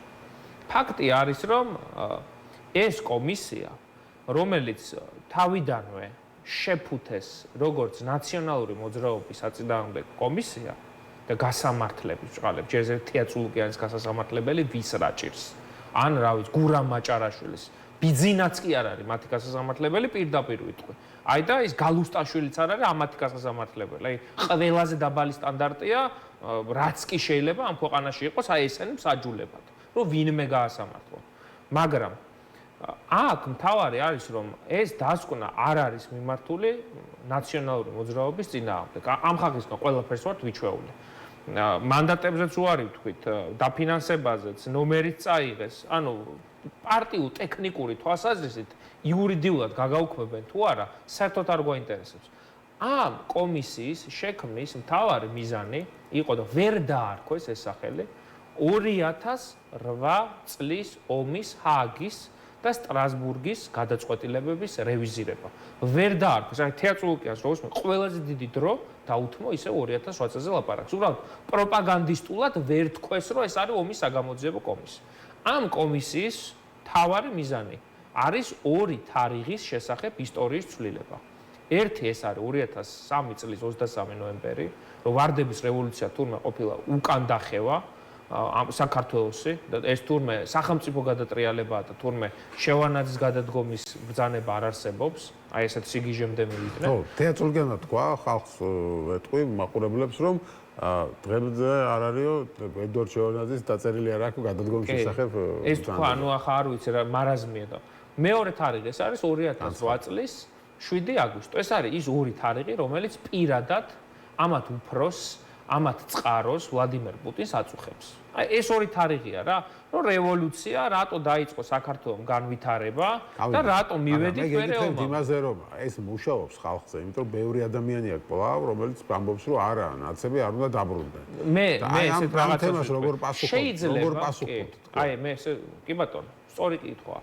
მე მგონია რომ ერთი წლის წინ უფრო მეტ ადამიანს ეშინოდა ერთიანი ნაციონალური მოძრაობის, ამ პროპაგანდის მიმართ უფრო მეტი ადამიანი იყო მოწყვლადი. თეატროლოგიანის კომისიამ ახლა მაგალითი მომყავს რა. 21 წლის განმავლობაში რა არ გააკეთა პირადად ბატონმა გიორგი ბარამიძემ, რომ აფრასიძეების საქმეზე თავის სიმართლე დაემტკიცებია და ვერაფერი ვერ უქნა პროპაგანდას, თეატროლოგიანმა შეძლო. რომ აი არსებითად გადაწყდა ამ საკითხზე საზოგადოების განწყობა. საზოგადოების განწყობა არის შეცვლილი. შეიძლება რაღაცა ნაწილი არის ოპოზიციური ამორჩევლით მცირე, რომელსაც ნაციონალური მოძრაობის მიმართ აქვს ეს ჭყალებში შიში, მაგრამ ჩვენც ახლა შემდეგი დღეების განმავლობაში აქტიურად გავწევთ კამპანიას, ამათი საპასუხო კი არ გვაქვს ამ კომისიას. უბრალოდ ჩვენ სიმართლეს რაც არის. არა, აქ თემა რა არის, იცი რომ ბევრი ამბობს და დღესაც მოვისმინე რომ ნაციონალური მოძრაობა არაფერს არ აღიარებს, არაფერს არ ნანობს, ხო? სოზარ სუბარი ამბობდა რომ ერთ-ერთი რასაც ნანობდნენ რომ საერთოდ არ დაგუმართლეს და დედა არ გვიდეს. ანუ ხალხს არ ექნება შეიძლება რომ რაღაც შეცდომები გაიაზრა. ეს არის ყველი, არ ვიცი, ჩვენს ინტერნეტ პლატფორმას თუ ვინმე უყურებს, ჩვენ გამოსვლებს თუ ვინმე უყურებს, რა ვიცი, ხა აღიარება სასამართლო ხელისუფლების რეფორმის ჩავარდნაზე არ ლაპარაკობს არავინ. სასამართლო ხელისუფლების რეფორმის არ ჩატარებაზე ლაპარაკობთ. და ბოდიშიც არის ამასთან დაკავშირებით აზგზის მოხდილი და რიგი საკითხებია. სადაც ნაციონალურ მოძრაობას ეს გადააზრებული აქვს, საჯაროდ პოზიცია დაფიქსირებული აქვს. და ხა ქართული ოცნებისგან, რომელიც მართლა ამ ქვეყნის გამარჯვებელი არის და რუსეთის ფედერაციის სრულფასოვან ნაწილად აპირებს ამ ქვეყნის ქცევას, ეხლა მათგან შენიშვნებს ვერ მივიღებთ და რაც შეეხება ქართულ ხალხს, მე მგონია რომ ის მიმღეობა საპროტესტო ელექტორატში, მე ამას უყურებ 26 ოქტომბრის შემდეგ, რაც საპროტესტო ელექტორატში ნაციონალურ მოძრაობამ გაიარა და ის მიმღეობის ხარისხი რაც დღითიდღე იზრდება, ეს მხოლოდ და მხოლოდ ამ ღიაობის მაჩვენებელია. გასაგებია, მადლობა დიდი. მევან სანიკიძე იყო ჩვენი სტუმარი, დავამშვიდობებ მას და ეხლა ჩაგვერთვება ეკა ბესელიამ, რომელიც ერთ-ერთი ბრალდებულის ადვოკატია, იცით რომ გითხარით უკვე რომ ხვალ კიდე 11 ბრალდებულის განაჩენი იქნება. მივესალმები ეკას, თუ გესმით ჩემი ქალბატონო ეკა, გამარჯობა. სამომშვიდობის, მე რა მოგესალმებით. მადლობა გადაცემაში მონაწილეობისთვის და ნუ პირველ რიგში დავიწყოთ შეფასებით იმ განაჩენით, რაც დღეს მოხდა, იურიდიული თვალსაზრისითაც და პოლიტიკური თვალსაზრისითაც. მაყურებელს მივესალმები, მადლობა მოწვევისთვის. რთული ეტაპია ახლა, როდესაც განაჩენების გამოცხადების დრო დადგა, თუმცა რო გითხრათ, რომ რაიმე მოულოდნელია ან რაღაცა ისეთი შეიძლება მოხდეს, რასაც ვერ წარმოიდგენ, ალბათ ეს განწყობა არ აქვს. მაგრამ ვითარება ზოგადად, როგორც პოლიტიკურად, ისე სამართლებრივად, ისე ერთმანეთთან ძალიან გადაჯაჭვული და დაკავშირებული რომ აი ძალიან რთულია ერთმანეთსგან გამიჯნო. ეხლა პოლიტიკური პროცესები არის სასამართლოში, სასამართლო არის გადასული თავისი მართლმსაჯულების გამრუდებული ვერდიქტებით ქუჩაში. აი ეს ყველაფერი ერთმანეთს უკავშირდება და საბოლოო ჯამში უსამართლობის განცდა, რომელიც წლების წინაც ეხლა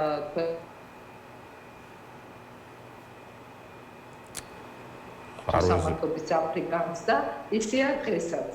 როგორც მაშინ იყვნენ პოლიტიკური პატიმრები, ესე არიან დღესაც პოლიტიკური პატიმრები. როგორც მართლმსაჯულება იყო პოლიტიზირებული, ესეთია დღესაც. სამწუხარო ის არის, რომ აი ამდენი წელი გავიდა და ჩვენ ისე რა ამოჯადოებულ წრეებს ტრიალებთ და ამიტომაც ეს პროცესები ერთმანეთთან დაკავშირებულია. მე კი ამ დიდ საქმეზე, რომელიც არის დიდი ჯგუფის 11 სინდისის პატიმარი ანდრო ჭიჭინაძე და სხვები. მხოლოდ ანდრო ჭიჭინაძის უფლებებს არ ვიცავ, მთლიანად ამ პროცესის დაცვა გვინდა, რომ სამართლებრივად იყოს მაღალი დონის დაცვა, უზადო. ძალიან ბევრს მუშაობენ ადვოკატები ამ საქმეებზე და ძალიან მნიშვნელოვანია ხაზგასმა, რომ ყველა ვინც ვიცი უანგაროთ და ეს არის მათი პროფესიული, ესე ვთქვათ, რაღაცა სამოქალაქო პასუხის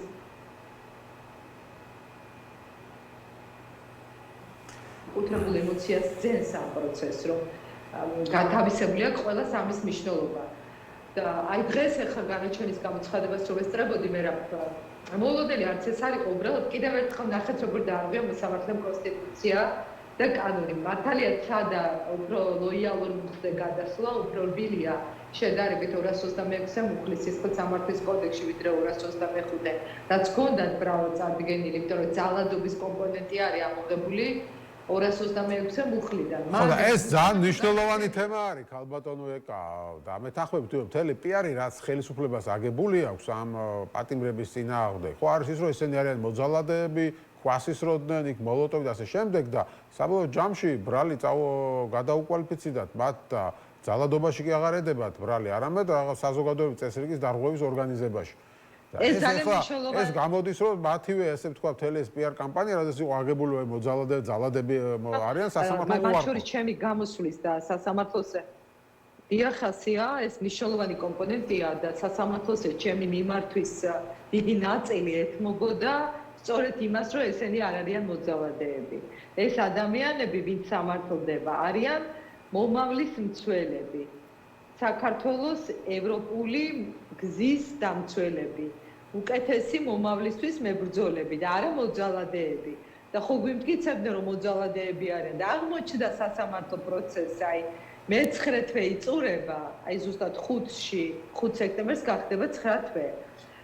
და გამოჩნდა რომ არაფერი არ არის რომელიც ძალადობას ადასტურებს. უფრო მეტი ჩვენ ვაჩვენეთ ვიდეო მასალა სასამართლოს და ჩვენმა ჯგუფმა ადვოკატების წარადგინა, სადაც ეს ჩანს ანდრო ჭიჭინაძე როგორ იცავს მოქალაქეებს და გადაფაში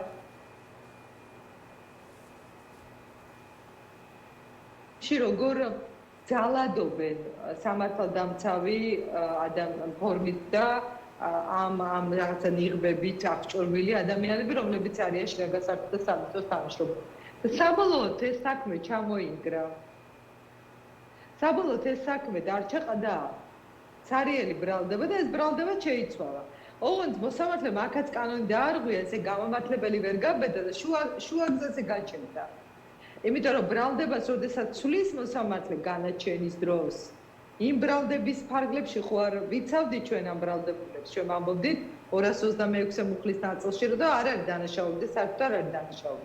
მაგრამ 225-ე მუხლის ნაწილში 226-ე მუხლზე როდესაც გადააკვალიფიცირა ეს რაღაცა ორგანიზებული ქმედებები, მაშინ მოიაზრება მათ შორის საპროტესტო გამოსვლები, მანიფესტაციები. ასაგებია. სახილველი ბრალი. ამიტომ სასამართლოს ეკრძალება როგორც წესი განაჩენით შეცვალოს მუხლი, იმიტომ რომ ადამიანებს არ აძლევთ თავის დაცვის საშუალებას იმ ხო, ეს საინტერესო თემა არის, წინა გადაცემაშიც ვისაუბრეთ ამის შესახებ, რომ მაყურებლებს აუხსვათ რაზეა ლაპარაკი, რომ შენ მთელი 9 თვის განმავლობაში ბრალდებული ადვოკატები იცავდნენ თავს სხვა ბრალდებასთან დაკავშირებით და ეხა უცებ დღეს აღმოჩნდა, რომ ის კი არ ედებათ ბრალად, არამედ სხვა რამე ედებათ ბრალად, მაგრამ ამ ახალ ბრალთან დაკავშირებით თავის დაცვის საშუალება არ იყო, იმიტომ რომ ბრალი გადააკვალიფიცირდა და ეგრევე განაჩენი გამოიტანა. სულაც ესია. და ანუ ეს როგორ უნდა მოხდარიყო სინამდვილეში? ხო, კანონით ეს აკრძალულია, იმიტომ რომ მოსამართლეს უწარია საპროცესო კოდექსში, რომ იმ ბრალდების ფარგლებში იხილება საქმე, რაც წარდგენილია. ეს სხვა შორის თუ არ ვცდები, მამუკა ხაზარაძის და ბადრი ჯაფარიძის საქმეშიც გააკეთა სასამართლო.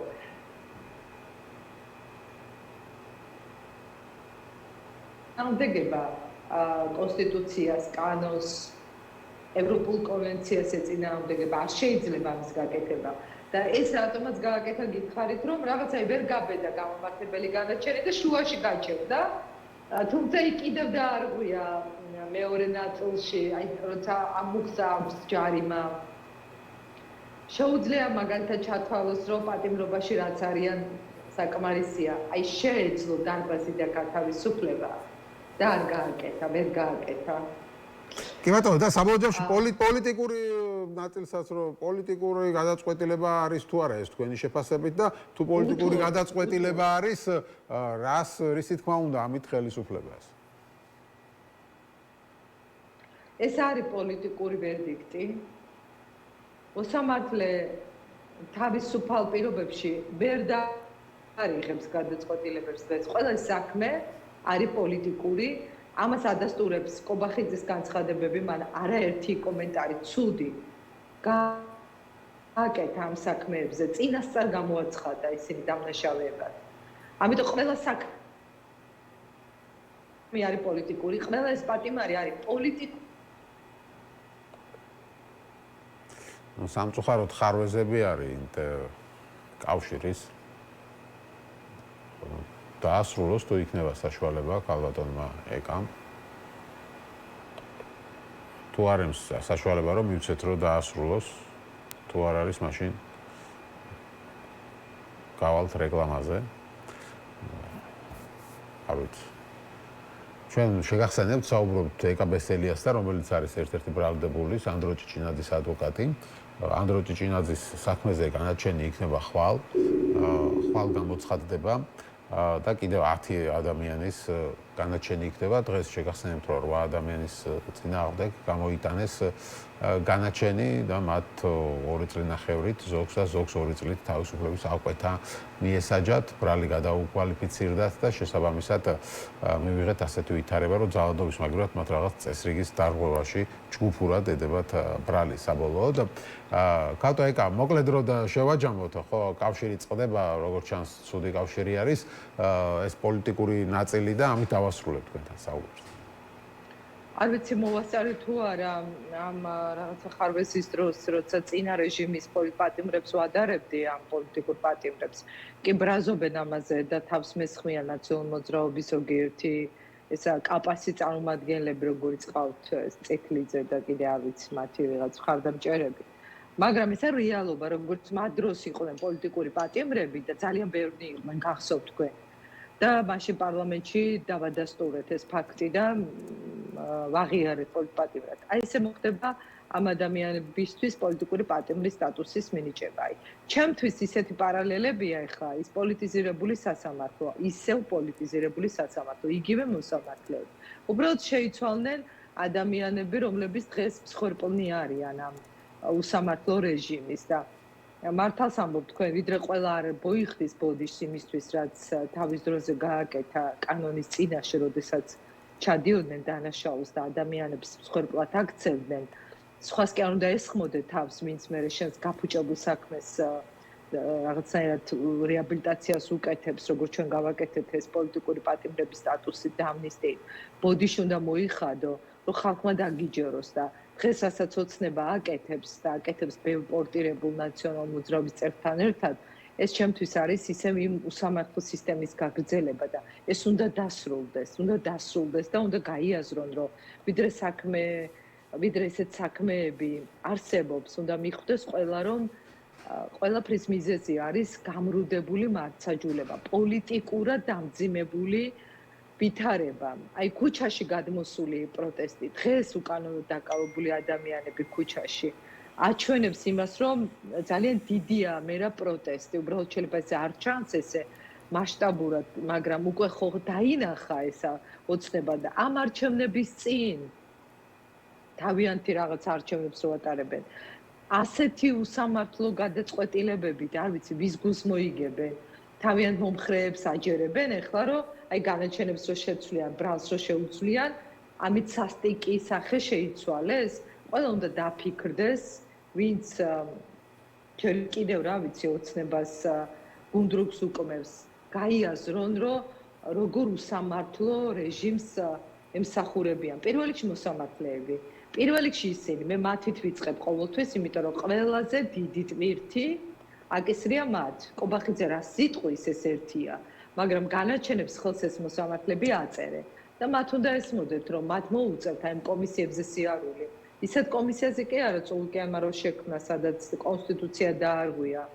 არა, აი ნამდვილ სიმართლის დამდგენ და კონსტიტუციური წესრიგით და წესებით შექმნილი კომისია, როდესაც იქნება და ყველა საქმე განისჯება. უფრო მეტი დრო იქნება ალბათ, ვიდრე მაშინ ჩვენ მქონდა, მაშინ თვენახევარი მქონდა სულ 2012-13 წლებში, როდესაც დავიწყეთ ეს პროცესი. ეხლა მეტი დრო იქნება, იმიტომ რომ უფრო ხილულია პროცესები, უფრო მეტი ინფორმაცია, უფრო მეტი მტკიცებულება და ძალიან ადვილი იქნება მომავალში იურიდიულად სახელი ყველაფერს დაერქვას. გასაგებია, მადლობა დიდი გადაცემაში მონაწილეობისთვის. ეკა ბესელია იყო ჩვენი სტუმარი. ჩვენ გვაქვს რეკლამა. რეკლამის შემდეგ უკვე შემოგვიერთებიან გახარიას პარტიის წარმომადგენელი ტატა ხვედელიანი და ლელოს წარმომადგენელი, ასევე გიორგი სიორიძე. ჩვენ ვისაუბრებთ მიმდინარე დღევანდელ თემებზე, განაჩენზე და ასევე ბუნებრივად ვისაუბრებთ გახარიას განცხადებაზე, რომ შეიძლება იყოს შეცდომა საპარლამენტო მანდატებზე უარის თქმა და ის არ გამორიცხავს, რომ მისი პარტია საბოლოოდ შევიდეს პარლამენტში. რას ფიქრობს ამაზე ლელო, მათი პარტნიორი? ეს იქნება საინტერესო, ასე რომ დავუბრუნდებით რეკლამის შემდეგ.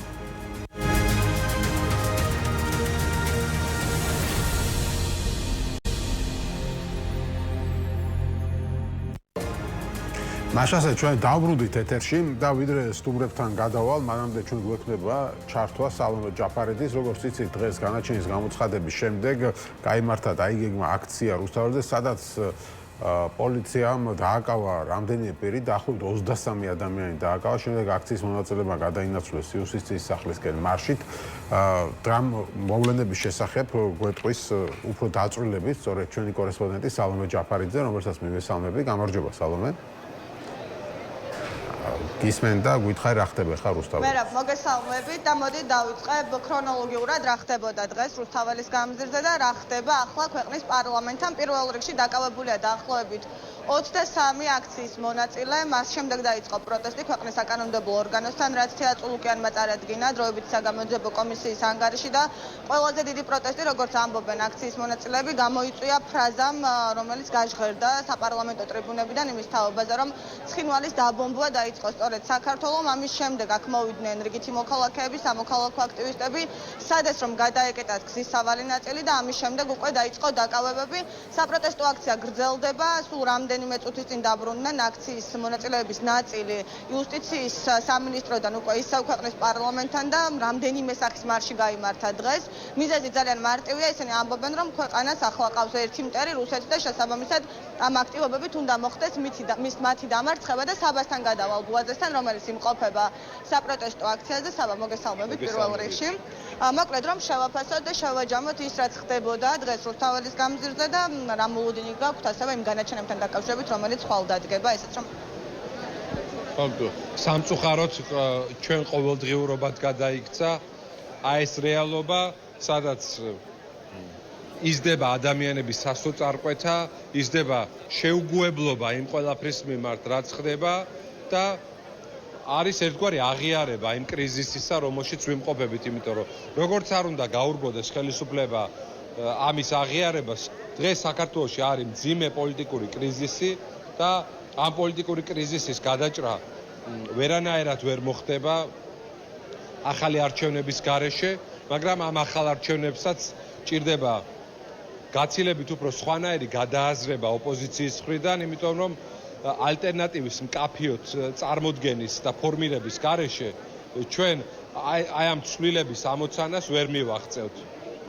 ამიტომ გვჭირდება ნდობის მშენებლობა, გვჭირდება მათ შორის აი ამ დიდი ძალისხმევის გამოყენება, იმიტომ რომ რუსთაველის გამზირზე აი ამ დღეების და თითქმის 300 დღის განმავლობაში არის ჩვენი საზოგადოების საუკეთესო ნაწილი მობილიზებული, რომელიც აქ დგას ერთადერთი მიზეზით, რომ ეს ქვეყანა იყოს უკეთესი ხვალ ვიდრე არის დღეს. ამის რესურსი არ გააჩნია ამ ხელისუფლებას, ეს ყველა ფრონტზე გამოჩნდა და ამიტომ განსაკუთრებული პასუხისმგებლობა გვაქვს თითოეულ ჩვენგანს, რომ განსაკუთრებით ამ პატიმრობების ფონზე, რომელიც დღეს ვნახეთ, დღეს 8 პირს ამ სამარცხვინო სასამართლომ გამოუტანა განაჩენი და თითქმის 3 წლით ჩასვეს ადამიანები ციხეში და ამ ადამიანების პატიმრობის ფონზე ჩვენ კიდევ ერთხელ ძალიან კარგად უნდა გავიაზროთ რა პროცესში ვართ და თითოეულ ჩვენგანს რა პასუხისმგებლობა გვეკისრება იმ საქმეში, რასაც ქვია საქართველოში უკეთესი ხვალინდელი დღის მშენებლობა.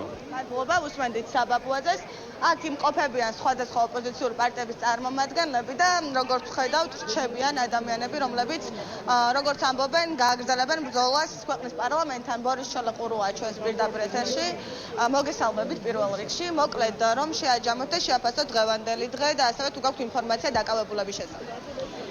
დაკავებულების შესახებ ეხლა რაიმე ახალი ინფორმაცია არ მაქვს, უბრალოდ ვიცი, რომ იურისტები და ადვოკატები მუშაობენ მათთან და ყველას ასე ვთქვათ, წყალებში პატრონი ყავს. ნუ დღეს თელი დღე ვფიქრობ იმაზე, ვის ადგილას უფრო არ უნდა უნდადეს ადამიანს ყოფნა იმ ბიჭების ადგილას, ვინც ციხეში გაუშვეს თუ პროკურორების, მოსამართლეების და სრულმოწმეების ადგილას და მივხვდი, რომ ბუნებრივად ალბათ ყველას პასუხი ამაზე იქნება, რომ ხო პროკურორების, მოსამართლეების და მოწმეების ადგილას ყოფნას ჯობია რომ ციხეში იჯდე და ეს ადამიანები რატო არ ფიქრობენ, როგორ შეიძლება ერთი ცხოვრება გაქვს მოცემული ადამიანს და ის ცხოვრება ისე გაიფუჭო, რომ შენს ადგილას ყოფნას ვიღაცას ერჩუნოს, რომ ციხეში იჯდეს. ამ ქვეყანაში ძალიან პატარა ქვეყანა ვართ, პატარა საზოგადოება ვართ, არაფერი არ იკარგება ხოლმე, გადახარშვა კარგად ვერ ხდებოდა თავის დროზე, რაც მოხდა საბჭოთა კავშირში ჩვენთან ლეგენდებად მოდის, მაგრამ ციფრული სამყარო ყველა ციფრულ კლასს არ დაიკარგება ამ სამარცხვინო საქციელების ამბავი, რასაც ესენი ჩადიან საბოლოო ჯამში მინიმუმ ამაზე ვიფიქრებდი, მათ ადგილას ყველაფერს თავი დავარქვა. მადლობა, უსმენთ ბორის ჩოლოყურუას. პროტესტი კვლავ გრძელდება და როგორც თქვენ აქციის მონაწილეებმა მერაბ, ხოლმეც გაგრძელდება ქვეყნის პარლამენტთან საპროტესტო აქცია და ის მარშები, რომელიც უკვე დაორგანიზებულია. მადლობა დიდი, ეს იყო სალონა ჯაფარიძე, რომელიც რუსთაველის გამზირიდან გვერდებოდა და როგორც გითხარი, გადაცემის ამ ნაწილში ჩვენი სტუმრები იქნებიან გიორგი სიერიძე, ლელო ძლილის საქართველოს ერთ-ერთი ლიდერი, რატა ხვედელიანი, გახარე საქართველოსთვის წევრი, თბილისის ვიცე-მერობის კანდიდატი. მოგესალმებით. მადლობა გადაცემაში მონაწილეობისთვის, თუმცა ადგილობრივ არჩევნებზე დღეს არ ვისაუბრებთ. მთავარი გასახელველი თემა იქნება თქვენი პარტიის ლიდერის განცხადება იმასთან დაკავშირებით, რომ იყო შეცდომა მანდატების დატოვება და პარლამენტში არ შესვლა და რადგან თქვენს პარტიას არ აქვს ყველა მანდატი ჩახსნილი და მეორე ასე ვთქვათ პარტია დეპუტატების შედიან, მე მგონი თქვენც ხართ ხო ამ სიაში. შეიძლება 4 ოქტომბრის მერე მან შეცვალოს გადაწყვეტილება, ეს არ გამორიცხა, უფრო დეტალურად რო აგვიხსნათ, რატო შეიცვალეთ ეს გადაწყვეტილება, იმიტომ რომ ჩვენ ყველას გვახსოვს თავიდან თქვენი ლიდერიც და სხვა ლიდერები ამ პარტიის ამბობდნენ, რომ ჩვენ ლეგიტიმაციას ამ პარლამენტს არ მივანიჭებთ. ფერერაროსი არ ჩავხსენით, არ მივანიჭებთ. წერტილი ამბობდა გიორგი ახარია და ასე შემდეგ. ეხლა რა ხდება, რა შეიცვალა? მოგესალმებით, დიდი მადლობა მოწვევისთვის. დიახ, რა თქმა უნდა, ძალიან მნიშვნელოვანი პერიოდი გავიარეთ ჩვენ 2024 წლის არჩევნებიდან დღემდე და ამ პერიოდში არჩევნებზეც უკვე ჩვენ ძალიან ბევრს საუბრობდით იმაზე, რომ ეს არჩევნები იყო ძალიან დიდი სისტემური და მძიმე დარღვევებით, არჩევნებამდეც კი დავიწყეთ ამაზე საუბარი, რადგან ჩვენ ავტორიტარული რეჟიმის პირობებში გვიწევს ცხოვრება, ჩვენ გვიწევს ბრძოლა, შესაბამისად რეჟიმი ყველანაირ ინსტრუმენტს იყენებს იმისთვის, რომ დევნოს თავისუფალი აზრი, განსხვავებული აზრი, მათ შორის ჩვენ ვხედავთ დღესდღეობით არსებულ მდგომარეობას, რომ სხვადასხვა ინსტრუმენტებს იყენებს იმისთვის, რომ პოლიტიკურად დევნოს საკუთარი ოპონენტები, წინასაარჩევნოდ გაანეიტრალოს სხვადასხვა ინსტრუმენტების გამოყენებით, შესაბამისად, რა თქმა უნდა, ერთი ინსტრუმენტით რეჟიმთან ბრძოლა არ იქნება ეფექტიანი, შესაბამისად ჩვენი პოლიტიკური გუნდი მუდმივად სხვადასხვა პოლიტიკური მდგენელების მიხედვით ვარჩევთ სხვადასხვა ინსტრუმენტებს, თუმცა რა თქმა უნდა ჩვენ ყოველთვის ვიძახდით, რომ ჩვენ რევოლუციონერები არ ვართ, შესაბამისად მხოლოდ და მხოლოდ მშვიდობიანი ფორმით ბრძოლას ბრძოლის გზას ვირჩევთ. აქედან გამომდინარე არის ის გადაწყვეტილება, რომელიც ეხება არჩევნებს და 2024 წლის არჩევნების დასრულების შემდეგვე მეორე დღიდანვე დავიწყეთ ჩვენ მზადება არჩევნებთან დაკავშირებით და ამაზე განვაცხადეთ მაშინვე ძალიან ღიად ჩვენი პოზიცია, რომ არჩევნები ეს არის დემოკრატიის ერთ-ერთი ინსტრუმენტი, რომელიც ჩვენთვის ბრძოლის გაგრძელების გზა არის დღესდღეობით. შესაბამისად, მაშინვე ვთქვით, რომ ცუდსა და უარეს შორის გვიწევს არჩევანის გაკეთება, რა თქმა უნდა, არ არის სასიამოვნო ამ ვითარებაში. არჩევნების თემა გავიგეთ, ამაზეც დიდი ასასვლელობა იყო, რომ ეხლა ამბობთავად, რომ აი პარლამენტში ვერ შევედით, თუ ეს იყო შეცდომა და რატო გადაწყვეტეთ, რომ შეცდომა იყო, ან მაშინ რატო დაუშვით ეს შეცდომა? რა თქმა უნდა, ჩვენ და კონკრეტულად ბატონი გიორგის განცხადებაც ამას ეხებოდა, იმის შემდეგ ძალიან ბევრმა პროცესმა ჩაიარა, შესაბამისად ჩვენ ნახეთ, როგორ მოქმედებს რეჟიმი და რეჟიმთან ბრძოლაში ძალიან მნიშვნელოვანია თანმიმდევრულობა, ძალიან მნიშვნელოვანია კარი პოზიცია, რა თქმა უნდა, თანმიმდევრულად, რადგან მაშინ იყო ის პოლიტიკური მდგენელები, რომლებმაც გვიბიძგა ჩვენი გადაწყვეტილებისგან. არა, რა თქმა უნდა, თქვენ მიაღიარებთ, რომ შეცდომა იყო, ხო? რა თქმა უნდა, ჩვენ საუბრობთ იმაზე, რომ ზოგადად ოპოზიციის მხრიდან ის რომ მოხდა ესეთი რადიკალური გადაწყვეტილებების მიღება, კერძოდ მანდატებთან დაკავშირებით, ეს არ აძლიერებს ოპოზიციას და ეს პოზიცია არ არის ძლიერი ამ მიმართულებით, იქიდან გამომდინარე, რომ ვხედავთ რეჟიმი როგორ მოქმედებს და ვფიქრობთ, რომ ის რაც გააკეთა ოპოზიციის ერთმა ნაწილმა და უფრო რადიკალური გადაწყვეტილებისგან გადაიხარა, ჩვენთვის ჩაითვალა შეცდომად და ჩვენ ამაზე ვსაუბრობ.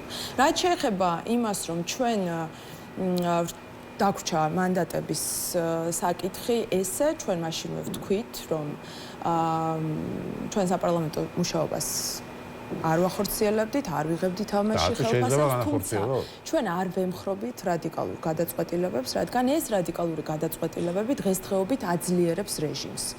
ხო, გასაგებია, მაგრამ ამ პარლამენტში არ შესვამ საყოველთაო შეფასებით, ამ პარლამენტში არ შესვამ ლეგიტიმაციის არ მიცემამ, გამოიწვია ის, რომ დღეს საერთაშორისო ასპარეზზეც ფაქტობრივად არ არის აღიარებული, ხო? ჩვენი დასავლელი მეგობრების მხრიდან ხელისუფლებასთან კონტაქტები არის მინიმუმ და დაყვანილი და ასე შემდეგ. რომ შესულიყავით მაშინ პარლამენტში ლელო თქვენ ყველა ეს ხო არ მოხდებოდა. ამიტომ რატო ამბობთ დღეს რომ შეცდომა იყო? ის რომ დღესდღეობით საერთაშორისო ასპარეზზე აღიარებული არ არის ქართული ოცნება, არ არის აღიარებული და ლეგიტიმაცია მინიჭებული არ არის. ეს არის სწორედ აი პროტესტის ერთ-ერთი ხელშესახები გამარჯვება, რომელიც პროტესტმა და ჩვენმა ხალხმა მოგვიტანა, იმიტომ რომ დღესდღეობით ეს თემა, რომ ესე ჰაერში არის, ეს არის იმ ხალხის, იმ რაოდენობის და იმ აქციების შედეგი, რომელიც მოგვიტანა. პარლამენტში არ შესვლა ამ აქციებმა რაღაც შედეგი მოიტანა, ხო, ამ ეტაპზე. რა თქმა უნდა, ამიტომაც საუბრობთ იმაზე, რომ რეჟიმთან ბრძოლა ითვალისწინებს ძალიან ბევრი სხვადასხვა ინსტრუმენტის გამოყენებას, იმიტომ რომ რეჟიმი იყენებს სხვადასხვა ინსტრუმენტებს და ძალიან მძიმე ინსტრუმენტებს, რეპრესიულ ინსტრუმენტებს, როგორც საკანონმდებლო ჩარჩოს. ამ ვითარებაში როგორ ფიქრობთ პარლამენტში შესვლა რას შეცვლის? ჩვენ სწორედ ამიტომაც არ აი თქვენთვის რა შეცვლის ქვეყნისთვის რა შეცვლის და ასე შემდეგ. ჩვენ მივყვებით ყოველდღიურ მდგენელებს, რომელიც შემოდის და ძალიან მნიშვნელოვანია, რომ რეჟიმთან ბრძოლის დროს ჩვენ ვიყოთ მზად ნებისმიერი გამოწვევისთვის, რომლის წინაშეც გვაყენებს ჩვენ ქართული ოცნების რეჟიმი. პარლამენტში შესვლა არის გამოწვევა? არა, პარლამენტში შესვლა არა, თუმცა არის ძალიან ბევრი ისეთი შემთხვევა, როდესაც ქართული ოცნება ძალიან დიდი გამოწვევების წინაშე გაყენებს, თუნდაც ჩვენ გვიწევს ცუდსა და უარეს შორის არჩევნის გაკეთება, საარჩევნო პროცესში შესვლა, იმიტომ რომ დღესდღეობით ბრძოლის გზა გადის მშვიდობიანი ფორმით ბრძოლაზე და ეს არის არჩევნები. კი ბატონო, ბატონ გიორგი, პარტია ლელოსაც თხოვდნენ პასუხს და პოზიციას დაფიქსირებას ამ თემაზე, იმიტომ რომ თქვენ წინა საარჩევნოდ ასე ვთქვათ, პარტნიორები გახდით. და რას ფიქრობთ, რამდენად ეთანხმებით თქვენი პარტნიორის განცხადებას, რომ შეცდომა იყო მანდატების არაღება, შეიძლება ვთქვათ, შევიდნენ კიდეც პარლამენტში. მოგესალმებით, მადლობა მოწვევისთვის. თქვენ ახსენეთ, რომ ძირითადი თემა ეს იყოს უნდა ჩვენი საუბრისო, თუმცა ძირითადი თემა მაინც ყოველთვის და დღევანდელ დღეს განსაკუთრებით არის სინდისის პატიმრები და ის პროცესები. ამ თემაზე ჩვენ წინა ბლოკი დავუთმეთ. მესმის უბრალოდ მე ყოველთვის ყველა ეთერს ვიწყებ ხოლმე სინდისის პატიმრებისათვის. სოლიდარობის გამოხატვით დღეს ჩემი თანაპარტიელების ვასო კაძილაშვილის, ვეფხო კასრაძის განაჩენების დადგა, ზვიად ცეცხლაძის, ჩეჩინის ყველასი დღეს ძიმე დღე არის.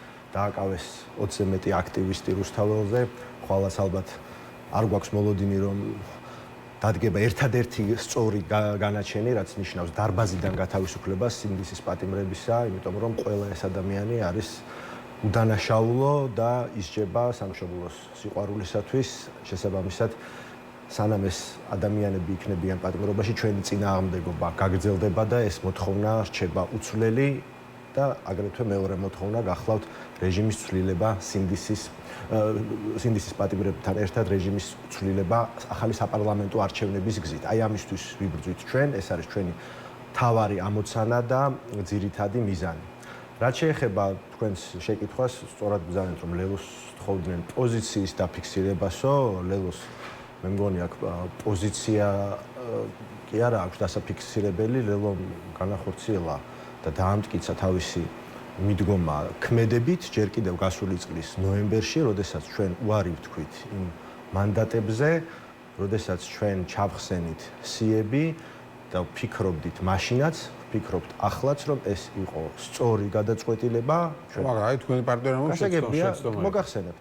ჩვენ ძლიერი საქართველოს ლელოს პოზიცია არის ის, რომ ეს იყო სწორი გადაწყვეტილება, ამან მოიტანა მნიშვნელოვანი შედეგი, ეს იყო მნიშვნელოვანი აგური, მათ შორის საგარეო დელეგიტიმაციის კუთხით, რაც შეეხება ჩვენს პარტნიორებს, საზოგადოება მიცის, რომ ჩვენ გვაქვს მემორანდუმი ურთიერთთანამშრომლობის, რომელიც გულისხმობს თანამშრომლობას 4 ოქტომბრის არჩევნებზე, რომელიც ორივე კოალიციასა და პარტიას აქვს საერთო მიდგომა, საერთო ხედვა ჩემს მიერ დასახელებულ მიზნის მისაღწევად, როგორც ამ მიზნამდე მისაახლოვებელი ერთ-ერთი გზა, შესაბამისად ჩვენ თანამშრომლობთ და ეს გულისხმობს მხოლოდ და მხოლოდ ამ ფორმატში თანამშრომლობას, ჩვენ ძალიან კარგი თანამშრომლობის მაგალითი ვაჩვენეთ, ძალიან მაღალი პოლიტიკური კულტურა, სადაც არის პერსონალური არჩევნები მაჟორიტარებისა და მერების, ჩვენ არ ვუყენებთ ერთმანეთს კონკურენტებს, ვასპარეზობთ ამ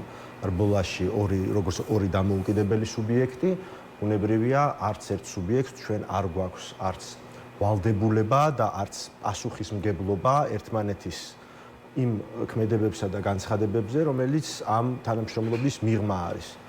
ისინი ჩვენი პარტნიორები ბუნებრივია თავისუფალნი არიან თავის განცხადებებში. მაინტერესებს უბრალოდ რა არგუმენტებით არ ეთანხმებით? არა, ჩვენ რობლეს შეცდომა იყო. არა, ჩვენ კიდევ ერთხელ ვამბობ.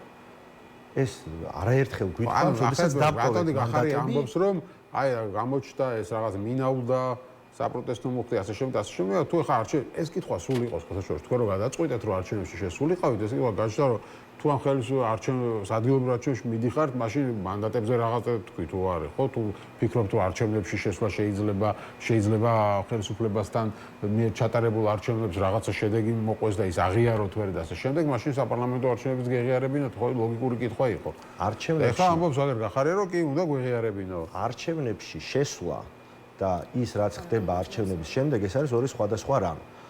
ვერავინ ვერ იტყვის, რომ 2024 წლის 26 ოქტომბრის არჩევნებში შესვლა იყო შეცდომა, რომ არ შევსულიყავით მთელი პოლიტიკური კლასი ამ არჩევნებში, ჩვენ ვერ მივიღებდით დღევანდელ სტატუს კვოს, ხო? იმიტომ რომ არ მოვიდოდა ოპოზიციონერი ამორჩეველი, შესაბამისად ის 26 ოქტომბრის არჩევნები არ იქნებოდა შერაცხული არალეგიტიმურ არჩევნებად, მის შედეგად არჩეული პარლამენტი არ გამოცხადდებოდა არალეგიტიმურად, მათ მიერ არჩეული მთავრობა არ იქნებოდა არალეგიტიმური და არც საერთაშორისო ასპარეზზე ჩვენი საერთაშორისო მეგობრების მიერ არ იქნებოდა ეს ქართული ოცნების იზოლაციური პოლიტიკა, არც სანქციები და ასე შემდეგ. ეს ყველაფერი არის ჩვენი მონაპოვარი და სწორედ იმის შედეგი, რომ ჩვენ მაშინაც უსამართლო ბრძოლაში შევედით. ეს არჩევნებიც არის უსამართლო, ბუნებრივია, თუმცა არის ერთ-ერთი ბერკეტი. შედეგი რა იქნება? შედეგი რა იქნება გამოჩნდება 4 ოქტომბერს. ჩვენ ორივე პოლიტიკური სუბიექტი ამას უყურებთ როგორც ბრძოლის მეთოდს. მიიღებს ქართული ოცნება გადაწყვეტილებას რომ შევიდეს პარლამენტში, თქვენი აზრით ეს იქნება თუ არა დამაზიანებელი ამ თქვათ პროცესის, რომელიც ახლა მიმდინარეობს, იგივე დასავლეთში არაღიარების და ასე შემდეგ. ჩვენ კიდევ ერთხელ ვამბობ, თანამშრომლობთ 4 ოქტომბრის არჩევნებთან დაკავშირებით ამ რბოლაში, ამ პროცესში, ამ ბრძოლაში, შესაბამისად ეს არანაირ კავშირში არ არის მათ შემდგომ გადაწყვეტილებასთან. ჩემი პირადი პოზიცია არის ემთხვევა ჩემი პოლიტიკური პარტიის პოზიციას, რომ მაშინაც და ახლაც იყო მნიშვნელოვანი ბერკეტი ის აქტი, ის პოლიტიკური აქტი, რომ ჩვენ დავტოვეთ მანდატები ძალიან მარტივად. მე თუ შეიძლება დავაზუსტებ კიდევ ერთ თქვენის ნებართვით, ჩვენ ჩვეულებრივად ვრჩებით პოლიტიკური ბოიკოტის პროცესში. შესაბამისად აქ ჩვენ არანაირი ცვლილება არ გვაქვს გადაწყვეტილება. მაგრამ 4 ოქტომბრის მერე შეიძლება იყოსო. ეს თქვა გიორგი ხარ. ბოიკოტში ის ისტერია, რომელიც ქართული ოცნების მხრიდან ჩვენ ამ 4 დღეში ვნახეთ და ასევე ნაციონალური მოძრაობის მხრიდან ვნახეთ, ეს იგივე ისტერია ჩვენ გავიარეთ წინა საპარლამენტო სესიაზეც გავიარეთ. მანამდე აი ეს პროცესების შეკითხვები, რომ შედიხართ, არ შედიხართ, ჩვენ თანაბარ მნიშვნელოვნად ვიკავებთ იგივე პოზიციას, აქ ცვლილება არ გვაქვს, სრულიად ვართ კონცენტრირებული თვითმმართველობის არჩევნებზე და ზუსტად დავით ახალი გიორგის და ამ ნაწილში 4 ოქტომბერი გადაწყვეტს, როგორ მოვიქცევიო, რას გულისხმობდა? შეიძლება რა შემთხვევაში შეხვალთ და რა შემთხვევაში არ შეხვალთ? როდესაც ვართ პოლიტიკოსები, როდესაც ვაკეთებ პრაგმატულ პოლიტიკას, რა თქმა უნდა, მნიშვნელოვანია, რომ ძალიან მყარად ვიყოთ და ყოველდღიურ პროცესს მივადევნოთ თვალყური, შესაბამისად, ყოველდღიურ რა შეიძლება შეცვალოს 4 ოქტომბერს? ამ ეტაპზე არ ჩანს ცვლილება, ამ ეტაპზე ჩანს ის, რომ ჩვენი პოზიცია არის უცვლელი, ჩვენ ვართ პოლიტიკურ ბოიკოტში, შესაბამისად, აი მაგალითად ის პროცედურული საკითხი, ლევან სანიკიძეს ამ განცხადებამ გაუჩინა, რომ ახლა უბრალოდ ევაჭრება ივანიშვილს, რომ აი 4 ოქტომბერს თუ კაი პროცენტებს დამიწერ, შემოვალ პარლამენტში თუ არ დამიწერ, არ შემოვალ. საერთოდ აბსურდული არის და სერიოზულ კომენტარს ვერც გავაკეთებ ამაზე, რომ ეხლა ვინმე რაიმე რესურსი შერჩენია, რომ დაუშვათ ევაჭროს ავტორიტარულ რეჟიმს, რომელიც არის მოძალადე რეჟიმი, აქედან გამომდინარე ეს არის აბსურდი, ამიტომ ვამბობთ ჩვენ ყოველთვის, რომ ჩვენ არ ვაქცევთ ყურადღებას ნაციონალური მოძრაობის მხრიდან ამ ისტერიას და ამ ინიციატივებს, იქიდან გამომდინარე ვხედავთ, რომ 13 წელია ეს ადამიანები ამ რადიკალური სცენარების დაანონსებით ცდილობენ, რომ გავიდნენ ფონს და მუდმივად მაშველ რგოლს წარმოადგენენ ქართული ოცნებისთვის, იმიტომ რომ მათი ესეთი პოზიციები და რადიკალური ინიციატივები და სცენარის დაანონსება მხოლოდ აძლიერებს რეჟიმს და მხოლოდ კვებავს და კიდევ უფრო მეტად აძლიერებს. ყობახიძე ამბობს, გიორგი გახარია შეეშინა და გაიქცა ქვეყნიდან, რომ შალვა პაპუაშვილი ამბობს ასეთ რამეს, გიორგი გახარია არის ჩვეულებრივი ბოლი და ყოფითი მართვარა, დღეს ის არის უცხო ქვეყნის რეზიდენტი, რომელიც გაიქცა თავის პარტიას, თავის ამომრჩეველს, სად გარბის, რატომ გარბის, ვერავისთვის აუხსნია, გითხრას ვინ აფინანსებს მისი ყოფნა. გაქვთ პასუხი? ვინ აფინანსებს?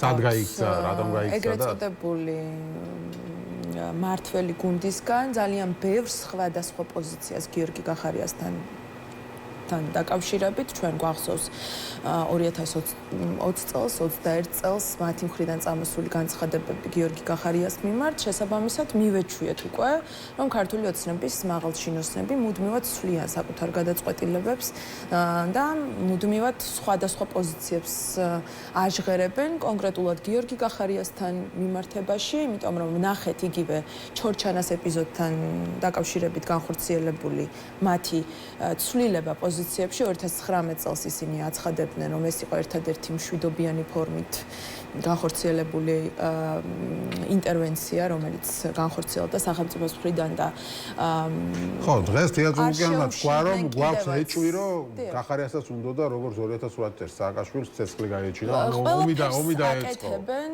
არაპროგნოზირებადი. აი ამ ფონზე, როდესაც აი ასეთი ბრალდება წაუყენეს თქვენს ლიდერს, ანუ ფაქტობრივად არაფრის გა, როგორც თქვენ ამბობთ, ხო?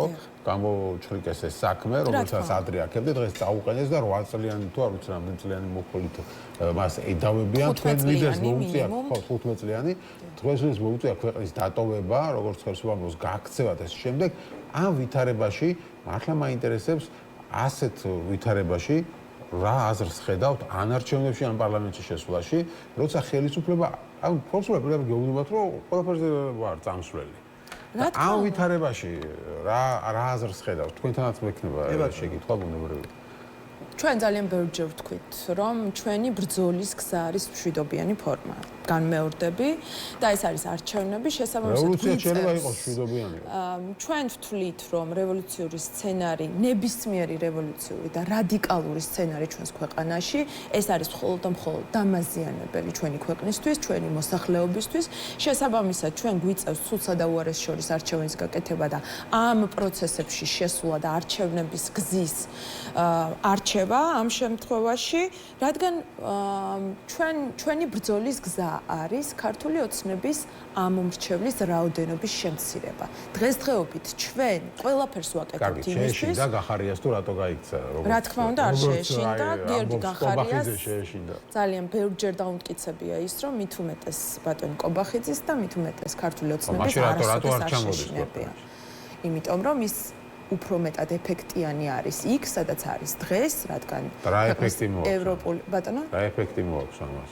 ძალიან ბევრი ეფექტი მოაქვს იქიდან გამომდინარე, რომ ქართული ოცნების მთავარი მიზანი ამ პროცესში არის შეზღუდოს გიორგი გახარიას პოლიტიკური საქმიანობა და სწორედ ამიტომაც ის მიდის ყველაფერზე აზიანებს ქართული ხალხის ეროვნულ ინტერესებსაც კი, რადგან ის გამოძიება, რომელიც დაიწყო ჩორჩანასთან დაკავშირებით, ეს არის ფაქტიურად გადმოღებული და ფაქტო ხელისუფლების მიერ დაწყებული გამოძიება. ციტატა მინდა წაგიკითხოთ, ახაკალაძემ თქვა ასეთი ჩამოსვლასთან დაკავშირებით, გიორგი გახარიას ჩამოსვლაზე კითხეს და მან თქვა ასეთ რამ, როცა პარტიაში ტატა ხვედელიანი, კეკენაძე, ნათელა მეზრიშვილი გელოდება, არც მე ჩამოვიდოდიო. რას უპასუხებდით? ნუ ამას სერიოზულად ვერ უპასუხებ, იქიდან გამომდინარე ეს მისი უბრალოდ არ გავცემ ამას პასუხს, იმიტომ რომ გასაგებია, ეს ქალები რატო ჩამოვთვალათ ეს რაც გერჩეოდათ? არ ვიცი, ვერ ვიტყვი, ვერ გავაკეთებ ამაზე კომენტარს, თუმცა ვხედავთ, რომ ქართული ოცნების რიგებში სულ უფრო და უფრო ნაკლები ქალი არის, თუნდაც გადავხედოთ მათ მაჟორიტარულ წარდგენილ კანდიდატებს, ასევე გადავხედოთ მათ პროპორციულ სიას და ეს ძალიან სამწუხაროა და ეს არ დაწყებულა ახლა, იმიტომ რომ ჩვენ ნახეთ, რომ ქართულმა ოცნებამ პარტია გირჩთან ერთად ფაქტიურად გააუქმა კოტირების შესახებ კანონი და შემდეგ ყველა ნაბიჯზე ის ამტკიცებს და ჩვენ ვხედავთ ჩვენს ქვეყანაში არსებულ მდგომარეობას ქალთა მიმართ ძალადობის მიმართულებით, მსხვერპლი ქალები დღესდღეობით მოძალადების წინაშე არიან მარტოები დარჩენილები და არც ერთი პოლიტიკური თანამდებობის პირი ამ პრობლემაზე არ საუბრობს, როდესაც ეს პრობლემა ჩვენს ქვეყანაში ერთ-ერთი უმსხვილესი პრობლემა არის და ზეპარტიული პრობლემა არის. კი ბატონო, ნამდვილად გეთახმებით ამაში. შესაბამისად, სერიოზულად ამას არც უპასუხებ. გასაგებია, ანუ გიორგი, პრინციპში კითხეთ უკვე ამ ვითარებაში თქვენი პარტიის ლიდერები დაჯერილები არიან. ხო, მეორე პარტიის ლიდერზე საერთოდ 15 წლიანი საქმე აღძრეს და უძროული გახდა ქვეყანიდან წასულიყო. ზოგადად როგორ აფასებთ, რამდენად სწორი იყო წასვლა ქვეყანიდან? შეიძლება თუ არა ეს აღიქმებოდეს როგორც გაქცევა, აზარალებს თუ არა ეს თქვენი აზრით თქვენს თუნდაც ერთობას, როცა ერთ-ერთი ლიდერი პარტიის თქვა და ეძახის ხელისუფლება რომ გაქცეულია და ასე შემდეგ და აი ასეთ ვითარებაში მართლაც არჩევნებში მონაწილეობის რა აზრს ხედავთ, როცა ხელისუფლება გეუბნებათ, რომ ვისაც მინდა დაგიჭერ, ხო, თქვენ პარტიის ორ ლიდერს დავიჭერ, აგერ კიდე დღეს ორი წევრის განაჩენი გამოუტანეს, ამ პარტიის ლიდერს აგერ საქმეს აღუძრავ და გავაქცევ ქვეყნიდან, აი ამ ვითარებაში რა აზრს ხედავთ? ქართული ოცნების ლიდერების განცხადებები აი კარგად აჩვენებს მათ უღირსობას, რაც განაცხადეს აგერ ტატას და მისი კოლეგების მიმართ და საერთოდ მათი განცხადებები არის ნაკლებ მნიშვნელოვანი და არ მაინტერესებს ამ შემთხვევაში. მათი ქმედებები ძალიან კარგად აჩვენებს იმას, რომ პოლიტიკური კლასი არის მათთვის პრობლემა, იმას აჩვენებს, რომ არანაირ ვითარების ნორმალიზება მათ არ აინტერესებს. მათ ბატონო თვალს შეეჩხერებოდათ ხაზარაძე, ჯაფარიძე, გახარია, ყველა პოლიტიკურ ლიდერს აქვს თავისი გზა. ეს არის პოლიტიკური აქტი, ხო, პატიმრობაც პოლიტიკური აქტი არის. ქვეყნის ფარგლებს გარეთაც პოლიტიკური საქმიანობა არის შესაძლებელი, რაც დავამტკიცეთ გუნდებმა, ხო? ამ შემთხვევაში ჩვენ არ შეგვიწყვეტია ბრძოლა გულზე, ხელი არ დაგვიკრეფია. საუბრები გეტყვით არჩევნებთან დაკავშირებით. ვითარებაში წარმოიდგინეთ, ხო ასეთი ამბავი არის, თქვენ ლიდერები ხედავთ, ორი თქვენი წევრი მიუსაჯეს სინდისის პატიმრები, ხვალ კიდევ 11 ადამიანის განაჩენი იქნება, ხალხი ქუჩაში პროტესტს აგრძელებს, მეორე პარტიის ლიდერი ქვეყნიდან წავიდა, იძულებული გახდა და რაღაც ჩვენ გახდა და ვითარებაში თქვენ დადიხართ და რაღაც იმას კანალიზაციაზე და ტრანსპორტზე ლაპარაკობთ. ეს რამდენად ადეკვატურია? საქმეც მაგაში არის და მე მინდა საზოგადოებას განვუმარტოთ, რომ როდესაც ჩვენ დავდივართ ადამიანებთან, მოქალაქეებთან, როდესაც ვხვდებით, ჩვენ არ ვსაუბრობთ მხოლოდ იმაზე, რაც მათ აწუხებთ, ჩვენ ვსაუბრობთ იმაზე, რომ ქართული ოცნება არის დამნაშავე ხელისუფლება. ქართული ოცნება არის პასუხისმგებელი ყველაფერ იმაზე, რაც აქ ხდება, მათ შორის იმაზე, რომ დააყენოს საქართველოს მოქალაქეები უვიზო მიმოსვლის რეჟიმის შეწყვეტის საფრთხის წინაშე ევროკავშირთან, რომ მათ ვეღარ შეძლონ წასვლა საზღვარგარეთ, არც სამკურნალოდ, არც სამუშაოდ, არც სასწავლებლად, სამკურნალოდ ევროპაში წასვლა რომ სჭირდებათ. ეს იმის ბრალიც არის, რომ საქართველოში ჯანდაცვა არ არის სრულფასოვანი, რომ ადამიანებს, პენსიონერებს არ აქვთ წამალსა და წაწამლებზე წვდომა, ხო? ან ფასო უნდა იყოს, ან შეღავათიან ფასებში და არ უნდა უწევდეთ არჩევნის გაკეთება, საჭმელში გადაიხადონ ის მიზერული თანხა თუ საკვებში, რომ ეს არის სიკვდილის ქალაქი და უსაფრთხოება არის ერთ-ერთი მთავარი პრობლემა, არა მხოლოდ საქართველოს მუნიციპალიტეტებში, არამედ თბილისში, დედაქალაქშიც კი, სადაც 10,000 ავარიული სახლია, რომ ქვეყანა დემოგრაფიული კატასტროფის წინაშე დგას, რომ იცლება ქვეყანა ახალგაზრდებისაგან და რომ შესაძლებელი არის სწორი საჯარო ადმინისტრირებით ქართული ოცნების მოცილების შემდეგ რომ შეიქმნას 200,000 სამუშაო ადგილი და ასე შემდეგ. ოღონდ ეს ყველაფერი ჩვენ არ არის ეს ჩვენი შინაარსი ძირითადად საარჩევნო კამპანიის, იმიტომ რომ ეს არ არის სტანდარტული საარჩევნო კამპანია. ჩვენ ვესაუბრებით პოლიტპატიმრებზე, როდესაც გადიხარ ადამიანებთან სამუშაოდ ველზე, ჩვენ უნდა კარგად ვესმოდეს. ერთია რა ხდება სოციალურ ქსელში და ტელევიზიით რა ისმის და მეორე არის ადამიანებს როგორი წვდომა აქვთ ინფორმაციაზე, რამდენად არიან გათვითცნობიერებულნი იმის შესახებ რაც ხდება. პირიქით, ჩვენ სვარამე ხდება. არა, საქმეც მაგაშია, რომ ჩვენ ხვდებით, რომ ადამიანებს რეალურად რაღაცეები აწუხებს და ისიც ქართული ოცნების ბრალია და ქვეყანაში მძვინვარებს კრიზისი, რომელიც ქართულმა ოცნებამ გამოიწვია. შესაბამისად, წინააღმდეგობის გრძნობის გაზრდა მოქალაქეებში არის ჩვენთვის უმნიშვნელოვანესი, თორემ 24 წლის გაყალბებული არჩევნების შედეგადაც კი თბილისი წააგო ქართულმა ოცნებამ ოპოზიციასთან, რუსთავიც წააგო, დიდი ქალაქები წააგო. და ახლა 13 სექტემბერს აქცია, მე კიდე აქცია დაგებული 4 ოქტომბერს არჩევნების დღეს აქცია, 4 ოქტომბერს არჩევნებზეც იქნება და აქციაზეც იქნება. მოგახსენებთ ყველაფერზე. ჩვენ ვხედავთ, რომ 28 ნოემბრის შემდეგ ქართული ოცნების რეიტინგი არის რეკორდულ ნიშნულზე 24%-ზე დაცემული თბილისში და 31%-ზე საქართველოს მასშტაბით. გასაშვალოებულად, შესაბამისად, ავტორიტარულ რეჟიმში ჩვენ ვიყენებთ ბრძოლის ნებისმიერ ბერკეტს. გულზე ხელის დაკრეფას არ ვაპირებთ. ქუჩაში, როდესაც აქციები პიკში იყო, ავანგარდში ვიდექით ჩვენ ლელოს ლიდერები და წარმომადგენლები მეც პირადად და მაშინაც, როდესაც ეს პროტესტი რუსთაველზე იყო უწყვეტი, ყოველდღიურად, ყოველ საღამოს მე რუსთაველზე ვიყავ, იმიტომ რომ ეს უწყვეტობა წინააღმდეგობის არის მნიშვნელოვანი და აზიანებს რეჟიმს. საგარეო პოლიტიკა, საგარეო ასპარეზზე ჩვენი შეთანხმებული საქმიანობა, რომელმაც გამოიწვია სანქციები, რომელმაც გამოიწვია იზოლაცია და არაღიარება, ეს აზიანებს პროტესტს. ის რომ 4 ოქტომბრის ამ დე-ფაქტო არჩევნებში მონაწილეობით ჩვენ წინ აღვუდგებით ამ დავარდნილი რეიტინგის ქართულ ოცნებას, რომელსაც საზოგადოებამ უკვე უთხრა უარი და წინ აღვუდგებით მათი ძალაუფლების კონსოლიდაციას და ჩაბეტონებას მუნიციპალიტეტების დონეზე, ესეც აზიანებს რეჟიმს. მრავალი ბერკეტი არსებობს ბრძოლისა და ყველას ვიყენებთ და პატივს ვცემთ, რა თქმა უნდა, ყველა გზას, მათ შორის იმ პოლიტიკური პარტიებისა, რომელიც არ იღებენ არჩევნებში მონაწილეობას და სწორედ ამიტომ ჩვენ მათ თავს არ ვესხმით და არ ვპასუხობთ მათ იერიშებს. ქუჩაში ვიქნებით ყოველთვის 4 ოქტომბერს ადექნება. 4 ოქტომბერს ვიქნებით. ან მაგალითად ნაწილი რაღაც ოპოზიციის პარტიის დამხობას და ასე შემდეგ აანონსებს 4 ოქტომბერს. თქვენ არჩევნებში მიდიხართ 4 ოქტომბერს არჩევნებშიც ვიქნებით, ქუჩაშიც ვიქნებით და ყველგან, სადაც საჭიროა, ნებისმიერ ადგილას ვიქნებით ავანგარდში, რაც დააზიანებს რეჟიმს და მოგვაახლოვებს მის დასრულებას. მე დავამატებ ორი და სიტყვით, იმიტომ რომ ძალიან მნიშვნელოვანია ჩვენ ვთქვათ, რომ დღეს ეს არის დანაშაული, როდესაც ჩვენ ოპოზიციური პარტიების მხრიდან ვისმენთ იმას, რომ ეს არის მოხრეშვის არჩევნები. ეს არ არის მოხრეშვის არჩევნები. ეს არის არჩევნები, სადაც წყდება ჩვენი ქვეყნის უსაფრთხოების საკითხი, ჩვენი მოქალაქეების უსაფრთხოების საკითხი, იმიტომ რომ დღესდღეობით ქართული ოცნება უკვე იმ ნიშნულზეა მისული, როდესაც ჩვეულებრივი გამვლელი ადამიანები კორპუსთან